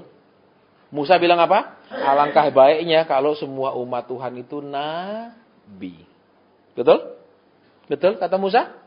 Alangkah baiknya. Jadi, tapi Pak, kalau saya bisa peka, untuk apa? Saudara peka buat hidupmu sendiri, tidak untuk orang lain pun, buat hidup kita sendiri berguna. Kedua, orang peka buat hidup orang lain sangat berguna. Saudara pikir kalau orang punya duit saja berguna? Enggak. Kalau penyakit gak bisa disembuhin, kasih dia uang. Terus kalau saudara peka, tahu Tuhan suruh apa. Misalnya Tuhan bilang, dia ada keterikatan dengan kuasa gelap. Dia ada kutuk turunan dia. Saudara beresin itu, orang itu bangun sembuh. Peka itu berguna dalam segala hal. Tapi saya nggak punya karunia kesembuhan. Kalau saudara peka, orang itu sembuh. Kenapa? Karena saudara dengar petunjuk Tuhan. Orang ini harus apa. Ketika dia lakukan, portal-portal yang menghalangi kuasa Tuhan menjamah dia, diangkat kuasa Tuhan sampai kepada dia. Ya, itu saudara usaha. Kalau peka enak. Tuhan bilang apa? Stok barang ini, stok. Terus Tuhan bilang barang ini cepat jual. Nyaman, saudara. Oke, jadi sekarang ayo kita akan belajar. Saudara semua juga nyaman. Jangan bilang, aku mau dengar kayak apa sih? Nah, perlu. Saudara nanti nyembah aja ikut konsentrasi. Supaya terfokus ke kami. Karena fokus kita Yesus bukan siapapun. Ingat. Saya tetap bilang fokus nanti. Kita akan nyembah bareng. Nanti terus tante mulai. Mungkin waktu dia ngomong kita belum dapat terjemahnya. Kita belum disuruh ngomong. Nanti tante terus tiba-tiba kita disuruh menyampaikan penafsirannya. Oke? Baik, kita akan mulai berdoa. Kita duduk di sini saja. Ya, di tengah sini tante, agak tengah. Pak Woro di agak tengah juga. Kita mau berdoa, menyembah. Yuk. Ya, itu pekerjaan pelayanan yang sia-sia. Kenapa? Ya, orang datang bukan untuk belajar peka. Orang datang lebih banyak hanya memikirkan masalahnya dan apa jalan keluar Tuhan. Itu yang pertama. Yang kedua, kalaupun mereka sampai sempat berpikiran untuk menjadi peka, banyak ingin menjadi peka dengan motivasi dan tujuan yang salah. Kenapa? Kalau saya jadi peka, besok saya jadi terkenal. Besok saya jadi begini-begini, tujuan yang salah. Ya, banyak orang peka motivasi salah. Kalau saya peka, enak. Usaha saya bisa dapat untung sebanyak-banyak. Motivasi salah, tujuan salah. Ya, yang ketiga, kalaupun banyak orang yang datang kembali, tujuan pekanya adalah nomor sekian daripada tujuan yang lain. Di mana-mana, saudara, itu yang terjadi. Ya. Di mana-mana saya tidak ketemu benar-benar orang, pokoknya aku ingin peka, bukan untuk apapun, tapi supaya aku lebih ngerti hati Tuhan, supaya aku lebih ngerti maunya Tuhan. Tapi banyak orang, enak ya kalau peka ya pasannya. Terus apa? Kita bisa diundang orang-orang terkenal. Kita bisa punya banyak uang. Motivasi yang salah. Ya, sering saya putus asa, saudara. Sangat sering saya katakan, Tuhan, yang benar-benar ingin peka dengan motivasi yang benar itu berapa orang? Dan yang mau peka itu berapa orang? Ya, tadi saudara Boro sampaikan pesan Tuhan. Enggak ada yang sia-sia. Saya sangat sering merasa itu sia-sia, saudara. Saya katakan, saya udah lelah, Tuhan. Kenapa? Orang enggak tertarik untuk peka. Orang hanya tertarik masalah saya, Tuhan tolong masalah saya. Semua bergumul dengan masalahnya. Kehendak Tuhan nggak ada yang peduli. Kedua, orang ingin peka, tapi tujuan dan motivasi nggak sama dengan yang Tuhan mau memberi kepekaan dengan tujuan yang benar. Ya. Tapi tadi saya dapat pesan Tuhan itu dari Pak Woro, dia katakan nggak ada yang sia-sia. Saya sangat sering merasa itu sia-sia, saudara. Ya, karena kenapa? Orang semua pasti kalau bisa doain kaya dah, doain masalah saya beres dah. Ya, peka itu apa sih? Banyak orang tidak merasa peka itu sama sekali nggak ada gunanya. Uang yang paling berguna. Ya. Tapi tadi saya dikuatkan, enggak ada yang enggak sia-sia. Ya, pasti akan ada orang-orang yang sudah dilatih, orang-orang yang sudah dibawa di dalam alam roh, kemudian orang-orang itu akan berjalan menyenangkan Tuhan dengan kepekaan itu. Bukan untuk menjadi seperti dukun meramal nasib orang, bernubuat meramalkan yang semua yang indah-indah kepada orang. Bukan itu tujuannya orang peka. Tapi supaya diri pribadinya itu benar-benar menjadi seperti yang Tuhan mau. Itu yang paling penting daripada sebuah kepekaan. Baik, siapa orangnya yang Tuhan seperti gerakkan harus mengatakan sesuatu di tengah-tengah kita. Ayo, jangan bikin saya putus asa lagi, saudara. Iya. Apa yang Tuhan taruh di hati ibu, sampaikan kepada kami semua. Saya mulai melihat apa yang harusnya terjadi, saudara. Yaitu ini dapat pernyataan, itu dapat pernyataan, itu yang seharusnya di dalam ibadah. Ya, selama ini kan tidak seperti itu. Dan ini saya lihat malam ini mulai seperti itu. Ya, ada yang dapat, ada yang dapat. Dan selama ini kan hanya penglihatan-penglihatan. Ya, nanti akan pesan. Itu yang tingkatannya akan berbeda. Ya, apa yang ibu rasa disuruh ngomong, silakan. Kamu tahu, dapatnya persaingan dan salah, ingin menyalahkan.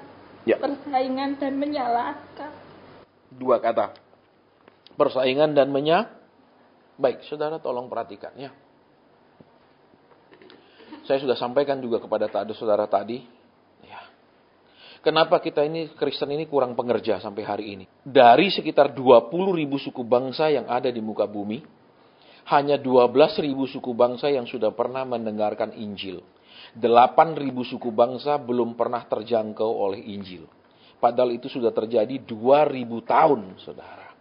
Bayangkan, 2.000 tahun hanya menjangkau 12.000 suku bangsa. 8.000 masih tidak jelas. Sampai kapan? Ya, kenapa? Karena pekerjaannya sedikit. Terus lihat tadi, kenapa pekerja sedikit? 1, karena yang bekerja itu tidak sesuai dengan keterampilannya, ya kan? Dan yang bekerja itu tidak sesuai dengan peruntukannya, ya kan? Tukang cat disuruh pertama apa? Pas mulai baru gali proyek tukang cat yang dikumpulkan, nggak akan jadi. Terus apa lagi? Apa yang dikerjakan tidak seperti yang ada di master plan dan side plan-nya. Disuruh kerjakan ini, dia kerjakan yang lain. Sehingga yang seharusnya dikerjakan, tidak dikerjakan. Ya. Sehingga apa? Ada yang menjadi penginjil, ingin jadi pendeta. Gembala. Ada yang gembala, jiwanya menginjil. Ada yang gembala, jiwanya keliling khotbah. Karena kenapa? Bosen di jemaatnya sendiri, khotbah keliling. Karena kenapa? Terutama yang sistem gaji. Ya, kalau sistem gaji, kenapa saudara cuma dapat segitu? Nek keliling khotbah kan amplop di mana-mana.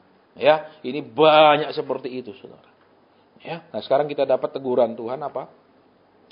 Persaingan dan saling menyalahkan. Saudara, kita lihat sekarang persaingan yang tidak sehat. Betul? Kenapa? Semua orang hobinya mencuri domba. Ya kan? Kita tidak menginjil orang dunia, kita cari gereja lain punya domba di mana-mana. Persaingan. Terus apa lagi persaingannya? Itu apa? Yang kedua persaingannya yang tidak sehat adalah, saudara, yang pertama kan kita tidak cari ikan di laut, kita cari ikan di orang punya itu. Ya, tempat ikan itu kita pergi ambil ya. Yang kedua persaingannya jor-joran, saudara, dalam pelayanan. Jor-joran ngundang orang yang terkenal, yang lebih terkenal, itu jor-jorannya. Ya, saingan seperti itu, saudara. Kamu ngundang artis apa? Ini. Oh, saya undang yang ini. Jadi perang-perangan undang-undang yang lebih top. Itu persaingan. Ya, saudara. Terus apa lagi persaingannya? Nah, saudara, itu yang nyata seperti itu persaingan. Terus apa lagi persaingannya? Adu mewah. Adu mewahnya apa? Pendeta itu naik mobil ini, saya punya harus lebih mobilnya. Ini kisah nyata, saudara. Harus lebih-lebih. Dia pakai itu, oh saya pakai ini. Dia pakai ini, saya pakai ini. Supaya kenapa? Ikutlah orang yang paling sukses. Itu, saudara. Jadi sudah semuanya persaingan kacau balau. Terus apa? Saling menyalahkan. Saling menyalahkan bentuknya gimana? Saling merasa orang lain yang salah. Itu namanya saling aliran dia nggak pas lah.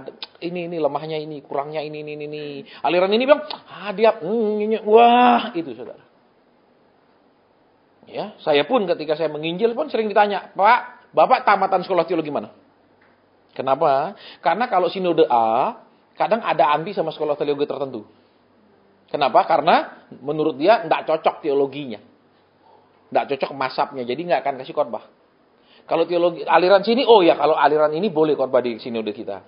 Kalau dari sekolah teologi sana nggak boleh, karena dianggap berbeda. Itu saling menyalahkan. Maka lu punya teologi salah, ya teologi sekolah Alkitab sana salah, kita nggak terima, nggak boleh khotbah. Itu terus seperti itu, saudara. Saya ngalami.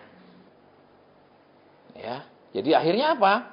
Kita ini kelihatannya satu. Orang dunia tahu kita pokoknya Kristen. Dia nggak peduli lo aliran kita apa, pokoknya Kristen.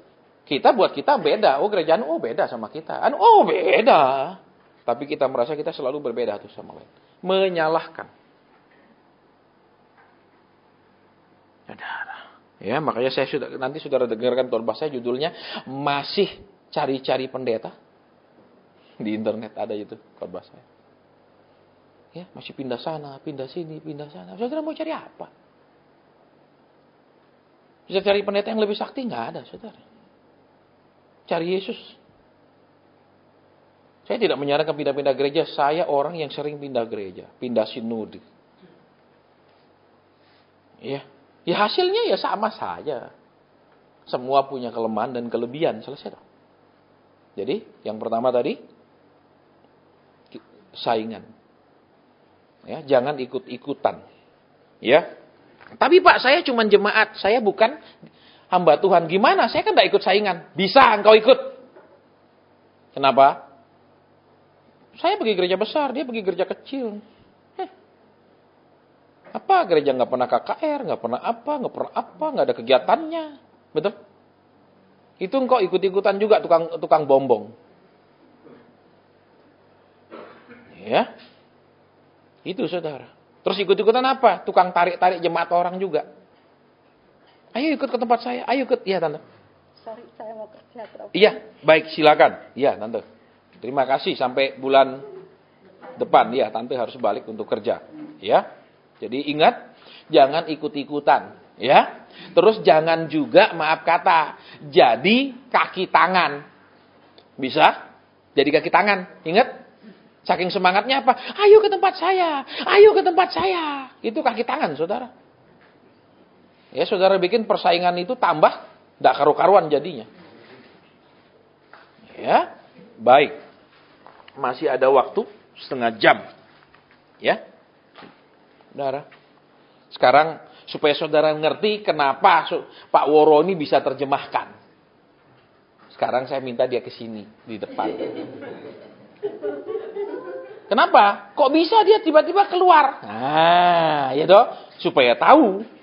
Apa tadi saya panggil dulu berdua, suruh ngomong sik. Ya, harap. Ketika dia dengar tante ini berbahasa roh, dia tiba-tiba entah di pikirannya, entah di hatinya, tiba-tiba ada kata yang akan dikeluarkan. Seperti itu. Langsung spontan aja. Ya, keluar. Spontan dari hati langsung keluar. Kalau dipikir memang berhenti. Ya. Seperti kata-kata tadi 7 cawan anggur itu, tadinya saya pikir loh ini tenan apa lagi. Nah, main-main ya. Karena dulu 2 tahun yang lalu, 3 tahun yang lalu saya pernah berkata hal yang sama, 7 cawan anggur di depan gereja. Waktu itu saya singer. Entah gimana ceritanya langsung keluar kata-kata itu, gede sekali kata-kata itu. Waktu itu saya pikirnya berkat. Saya bilang, wah ini berkatnya mau dicurahkan. Cawan murka. 7 cawan murka itu. Setelah berapa tahun kemudian saya baca di satu artikel bahwa itu ternyata kalau cawannya itu udah penuh, itu akan baru saya balah lah ini yang kemarin saya ngomong ini. Nah itu kadang gitu itu, kita tidak ngerti apa yang kita ngomong. Tapi ya disuruh ngomong ya ngomong aja, sudah urusannya urusan belakangan itu kayak tentara itu. Iya. Jadi perhatikan. Tiba-tiba itu ada di pikiran kita atau itu ada di hati kita disuruh keluarkan. Tuhan tidak bilang kalimat ini artinya begini, tidak. Dia ngomong tiba-tiba kita disuruh keluarkan kata-kata itu. Ya, nah berarti apa? Kalau hati kita ini penuh dengan yang lain-lain, kata-kata itu nggak bisa, saudara masuk ke dalam terus nggak bisa dikeluarkan, sudah padat sesak. Ya. Itu, nah, dia keluar terus dan begitu berpikir itu berhenti. Kenapa? Karena pikiran dengan pekerjaan roh kadang mentok di pikiran saudara itu membuat roh nggak bisa kerja. Contohnya, apa mungkin? Itu bikin pekerjaan roh stop. Ya, ingat iman membuat roh itu bebas bekerja. Ketidakpercayaan membuat dia lambat bekerja. Saudara. Baik, ya jadi tadi langsung keluar ya, terus tanpa dipikir. Tapi begitu mau mikir, berhenti. Nggak tahu lagi lanjutannya. Nah, makanya nek kebanyakan pakai pikiran, Saudara enggak tahu kelanjutannya maka sebenarnya. Nek wis ngene piye? Bingung dah. Ayo sering enggak mikir-mikir gini terus piye? Enggak tahu enggak ketemu jalan keluar ya kayak begitu. Ya, makanya Alkitab bilang berubahlah oleh pembaharuan cara berpikirnya berubah, cara ngelihatnya berubah, cara menilainya berubah. Tadi ingat teguran itu 2. Betul? Persaingan. Ingat, enggak usah lah saing-saingan jor-joran saudara dari gereja mana. Enggak ada urusan. Betul? Saudara siapa sih kok bangga-banggain saudara punya gereja? Saya masih ingat saudara waktu saya pindah dari gereja saya yang lama ke gereja saya yang baru, itu teman-teman paling karib saya itu langsung musuh saya semua. Teman-teman paling karib saya itu langsung jaga jarak sama saya. Nek ketemu itu kaku. Saya sampai heran. Memangnya saya murtad apa tinggalkan Yesus? Kok jadi gini? Enggak, semua jaga teman. Dan yang aneh saudara, berapa tahun kemudian saya pulang, saya ketemu teman saya. Ternyata dia juga pindah ke gereja lain. Yang paling musuhi saya. Cuman saya sudah berubah. Sebenarnya saya mau tanya dulu, saya keluar, kamu musuh saya. Sekarang kamu keluar kan? Gitu. Saya mau bilang, kenapa kamu keluar? Karena kenapa, saudara? Kita ini seringkali bukan pengikut Yesus. Kita ini pengikut, gereja. Saya udah bilang, orang Kristen itu 3 macam. 1 pengikut gereja, 2 pengikut pendeta. Itu gereja atau sinode, pendeta. 3 baru pengikut Yesus. Yang ada jemaat pindah, kita musuhin. Kenapa dia pindah dari sini? Kenapa? Dia mau pindah urusan dia. Kenapa sih? Kita kadang musuhan begitu orang mau pindah. Betul? Kita jadi nggak berteman lagi ketika orang mau pindah. Kita hanya berteman yang mau datang. Amin. Ini konco baru. Amin. Amin. Saudara, itu yang terjadi, saudara. Ingat itu sekarang. Jadi jangan ikut-ikutan jadi agen, ya, MLM untuk narik-narik orang pindah. Ayo tempat saya, tempat saya, pendetanya, khotbahnya bisa ngarang segala macam. Ya, itu, jangan. Saudara yakin saudara di sana, ojo narik-narik orang. Ingat itu, ingat tadi apa tegurannya? Ya. Jangan bikin saudara jadi kaki tangan persaingan itu. Enggak usah ikut-ikut. Saya enggak iri saudara sama pendeta-pendeta. Walaupun maaf kata saya bilang gembala lebih dihormati dari penginjil, saya enggak iri. Dan saya enggak pernah kepingin jadi gembala. Ya sudah dia gembala. Cuman saya sering marah sama gembala. Bukan iri. Enak aja lu punya domba bawa ke sini. Masalah bawa ke saya ya. Uang bawa ke situ ya. Ya saya ngomong gitu. Saya sering begitu ya. Gembalamu siapa? Cari dia. Tapi Pak, hanya dia banyak sekali jemaat, nggak mungkin ngurusnya saya. Lah kalau dia nggak bisa ngurus kamu, ngapain kamu jadi domba di situ? Betul. Lu domba kan cari gembala yang bisa ngurusi, goblok. Ya, bahkan berapa? Maksudnya cari gembalamu. Saya sering gitu kan. Kenapa enak aja dia persembahan masuk dia, perpuluhan masuk dia, semua masuk dia, masalah masuk kita. Enak sembarang. Duh, saya ngomong fair, saudara. Bukan saya mata duitan, tapi kita fair dong, betul? Istilahnya apa? Namanya? Apa sih namanya? Kalau jangan cuma nyambut duit, tapi mau nyambut gawe. Gitu loh, ojo nyambut duit itu. Betul? Harus nyambut gawe.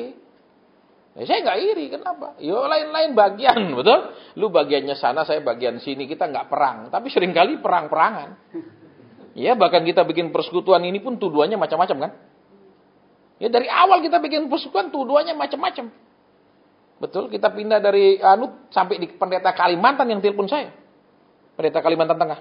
Pak Asen katanya Pak Asen diusir ya dari gedung itu. Loh, siapa yang bilang? Saya bilang.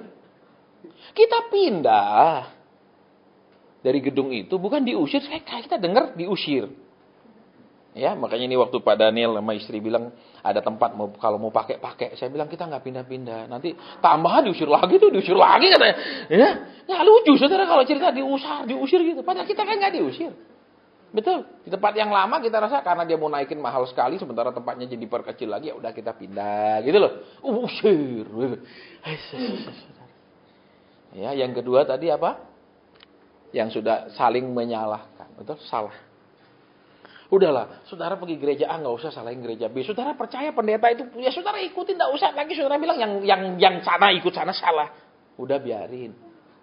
Sudah? Lu adik saya aja, maaf kata saya ngomong ya, adik saya pergi gereja yang saya paling nggak seneng. Terus terang saya bilang, sampai hari ini saya nggak pernah suruh dia pindah. Ya lu seneng sana, lu pergi sana, selesai. Kita masing-masing bebas, tapi saya tidak akan menginjak tempat itu, saya bilang. Ya saya ngomong, lupasin kok ngomong benci, mendak seneng sama gereja. Bukan saya nggak seneng gerejanya, saya nggak seneng orangnya di situ. Kenapa? Ngomong mulut sama ini lain. Depan kita sambut, pas belakang ngomongin.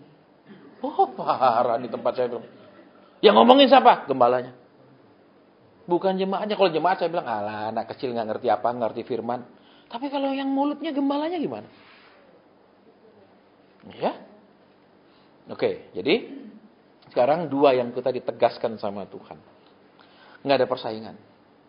Nggak usah ikut-ikutan kalau pimpinan-pimpinanmu saingan. Mau jadi yang paling besar di Semarang, mau jadi paling hebat di Semarang, terus suruh engkau jadi pembawa apa? MLM. Betul? Ayo cari masing-masing 5 orang bawa, masing-masing 10 orang bawa. Engkau petugas MLM. Sudah nggak usah ikut-ikutan. Ingat itu. Oke? Yang kedua, engkau pergi kemana sudah jangan suruh orang ikut-ikut bilang sana kurang anu lah. Nggak urusan, biar mereka di mana saja, bukan urusanmu. Kecuali maaf, satu kepala engkau dapat 100.000 misalnya. Jadi giat-giat lah bawa-bawa orang, lumayan. Ya, ingat teguran yang sangat keras hari ini Tuhan bilang seperti itu. Oke? Dan kita nggak tahu, saudara tadi kan jelas apa bahwa cawan itu siap ditum. Itu 7 cawan itu adalah cawan murka. Cawan kemarahan Tuhan. Jadi, waktu dia tumpahkan, kalau kita numpahkan kemarahan, apa yang ditumpahkan? Hukuman kan? Betul. Nah, jadi tinggal siap-siap. Dunia ini akan dihukum dengan keras. Ya kan, sudah banyak kita dapat, banyak yang dapat penglihatan akan begini, akan begini, akan begini. Ya itulah yang akan terjadi. Tapi ingat, Tuhan sanggup meluputkan orang benar. Itu ada ayatnya. Sekalipun Sodom dan Gomora dihancurkan, dia tetap bisa menyelamatkan Lot. Betul? Padahal Lot orang gak benar. Amin. Separuh benar toh lo. Betul? Tuhan bilang pergi ke Kanaan, dia stop di lembah Yordan. Malah tinggalnya tambah dekat dengan Sodom. Bayangkan, tambah lama tambah dekat ke Sodom. Pintar saudara. Makanya kalau saudara tidak jalan terus ke rohaninya, tidak maju terus dan lain-lain, kita ini tambah lama tambah dekat dengan yang tidak berkenan. Dengan kemalasan, dengan kelesuan, dengan acuh, tidak acuh, lama-lama rusak. Oke, mungkin kita tidak buat dosa, kita nggak buat zina dan lain-lain. Lot tidak buat. Betul?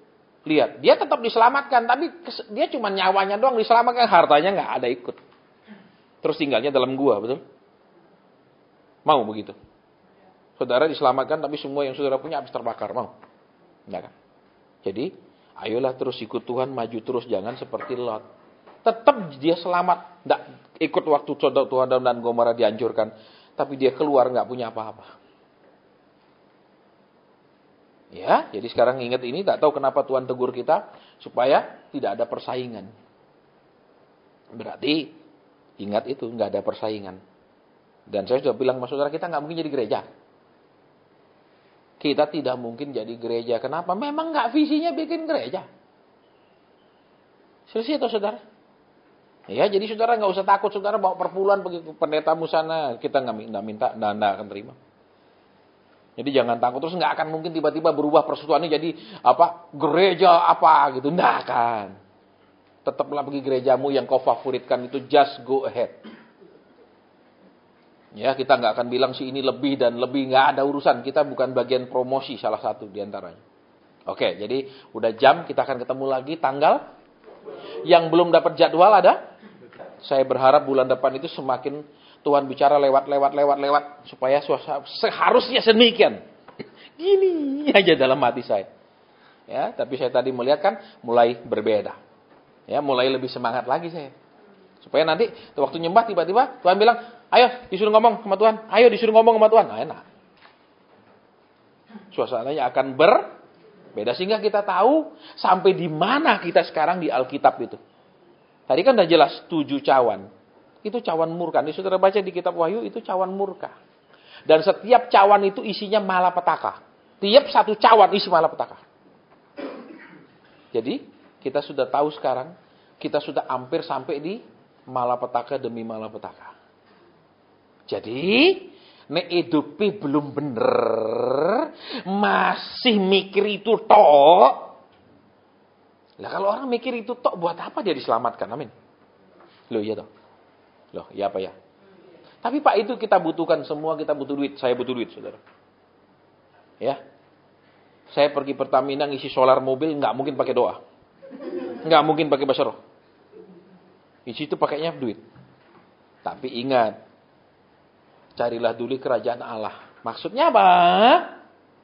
Saudara, mencari kerajaan berarti apa? Masuk ke dalam kerajaan itu, menjadi bagian dari kerajaan itu. Ya, berarti apa? Menemukan posisi saudara di dalam kekristenan itu apa? Itu loh, mencari kerajaan. Bukan berarti pergi gereja, Senin pergi, Selasa pergi, Rabu pergi. Saudara tidak kerja. Terus tiap awal bulan dimintai perpuluhan. Kalau perpuluhannya kurang dibilang nggak jujur. Lihat ini kan cari perkara namanya. Betul. Nah itu. Jadi nanti ngerti bahwa mencari kerajaan itu masuk ke dalam kerajaan itu sebagai apa saudara dan saya di dalam kerajaan itu berstruktur. Sudah, Pak saya maunya sih bagian hitung uang. Milih Dewi, nggak bisa. Saudara pun kalau kerja mau ngelamar jadi apa, belum tentu diterima di bagian itu. Betul? Iya dah. Kadang dibilang, maaf bagian itu sudah penuh, apa saudara mau bagian anu? Kalau enggak mau nganggur lah, amin. Itu loh. Baik, jadi sampai di sini, bulan depan kita akan lebih lagi mengizinkan roh bekerja.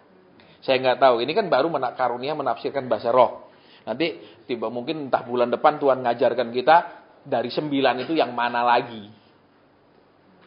Ya, misalnya tiba-tiba Tuhan bilang, hari ini aku akan mengajar karunia membedakan roh. Sehingga ketemu orang, orang ini masih hidup dalam perjinahan. Roh perjinahnya begitu kuat keluar. Langsung, ait. Begitu ketemu, orang ini mulutnya matinya beda. Kenapa? Engkau punya karunia membedakan roh.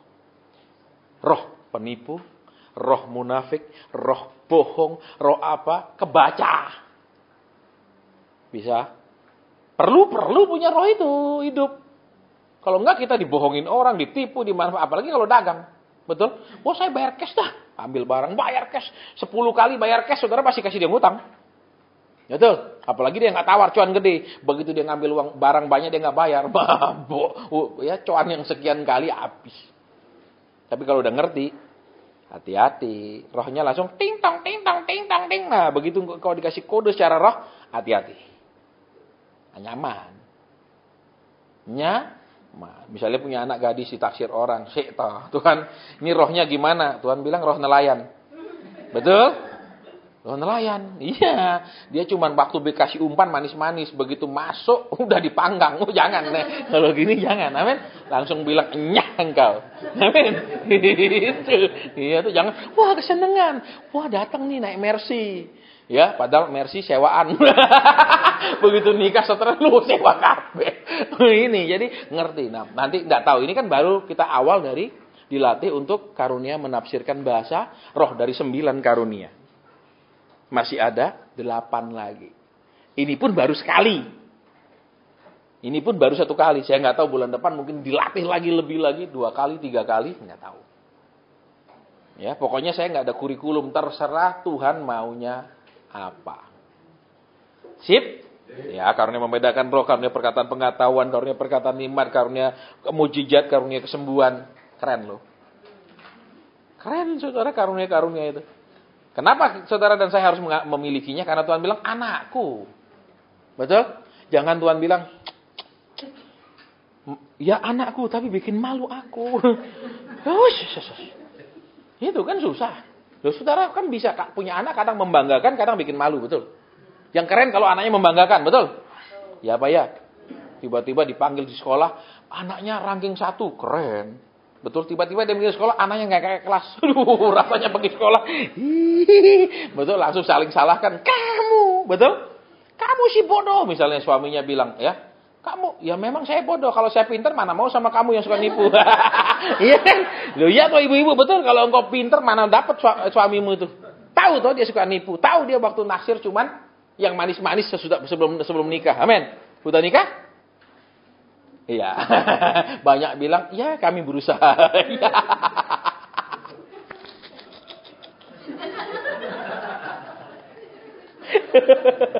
Loh iya tuh laki-laki rata begitu saudara. Betul, saya ada cinta sama saudara, istri saya pun mengeluh. Kamu itu dulu pacar banyak, pintar ngerayu. Sekarang ngomong sama aku kadang, iya ya Tuhan ya. Kalau dulu, wah, yang itu, ya namanya itulah laki-laki, amin. Ya laki-laki sini bentar nak, semua sama, amin. Ayo, ada yang enggak? Saya enggak yakin. Semua kita mau siapa, angkat apa, laki. Makanya hati-hati nih jadi laki-laki. Karena semua kita cenderung seperti itu, betul? Masih jauh kita Uber sudah jadi milik. Itu beda lagi. Dia yang Uber kita. Pak belum pulang ya? Belum. Pak jam berapa ini? Iya masih sibuk, betul? Dia yang Uber kita habis itu, betul? Tabur tuh. Iya, tabur tuh. Baik, ibadah sampai di sini. Kita akan ketemu lagi bulan depan dengan suasana yang berbeda. Dengan, enggak tahu Tuhan mau yang karunia yang mana lagi. Baik, Tuhan berkati kita semua. Selamat hari Minggu.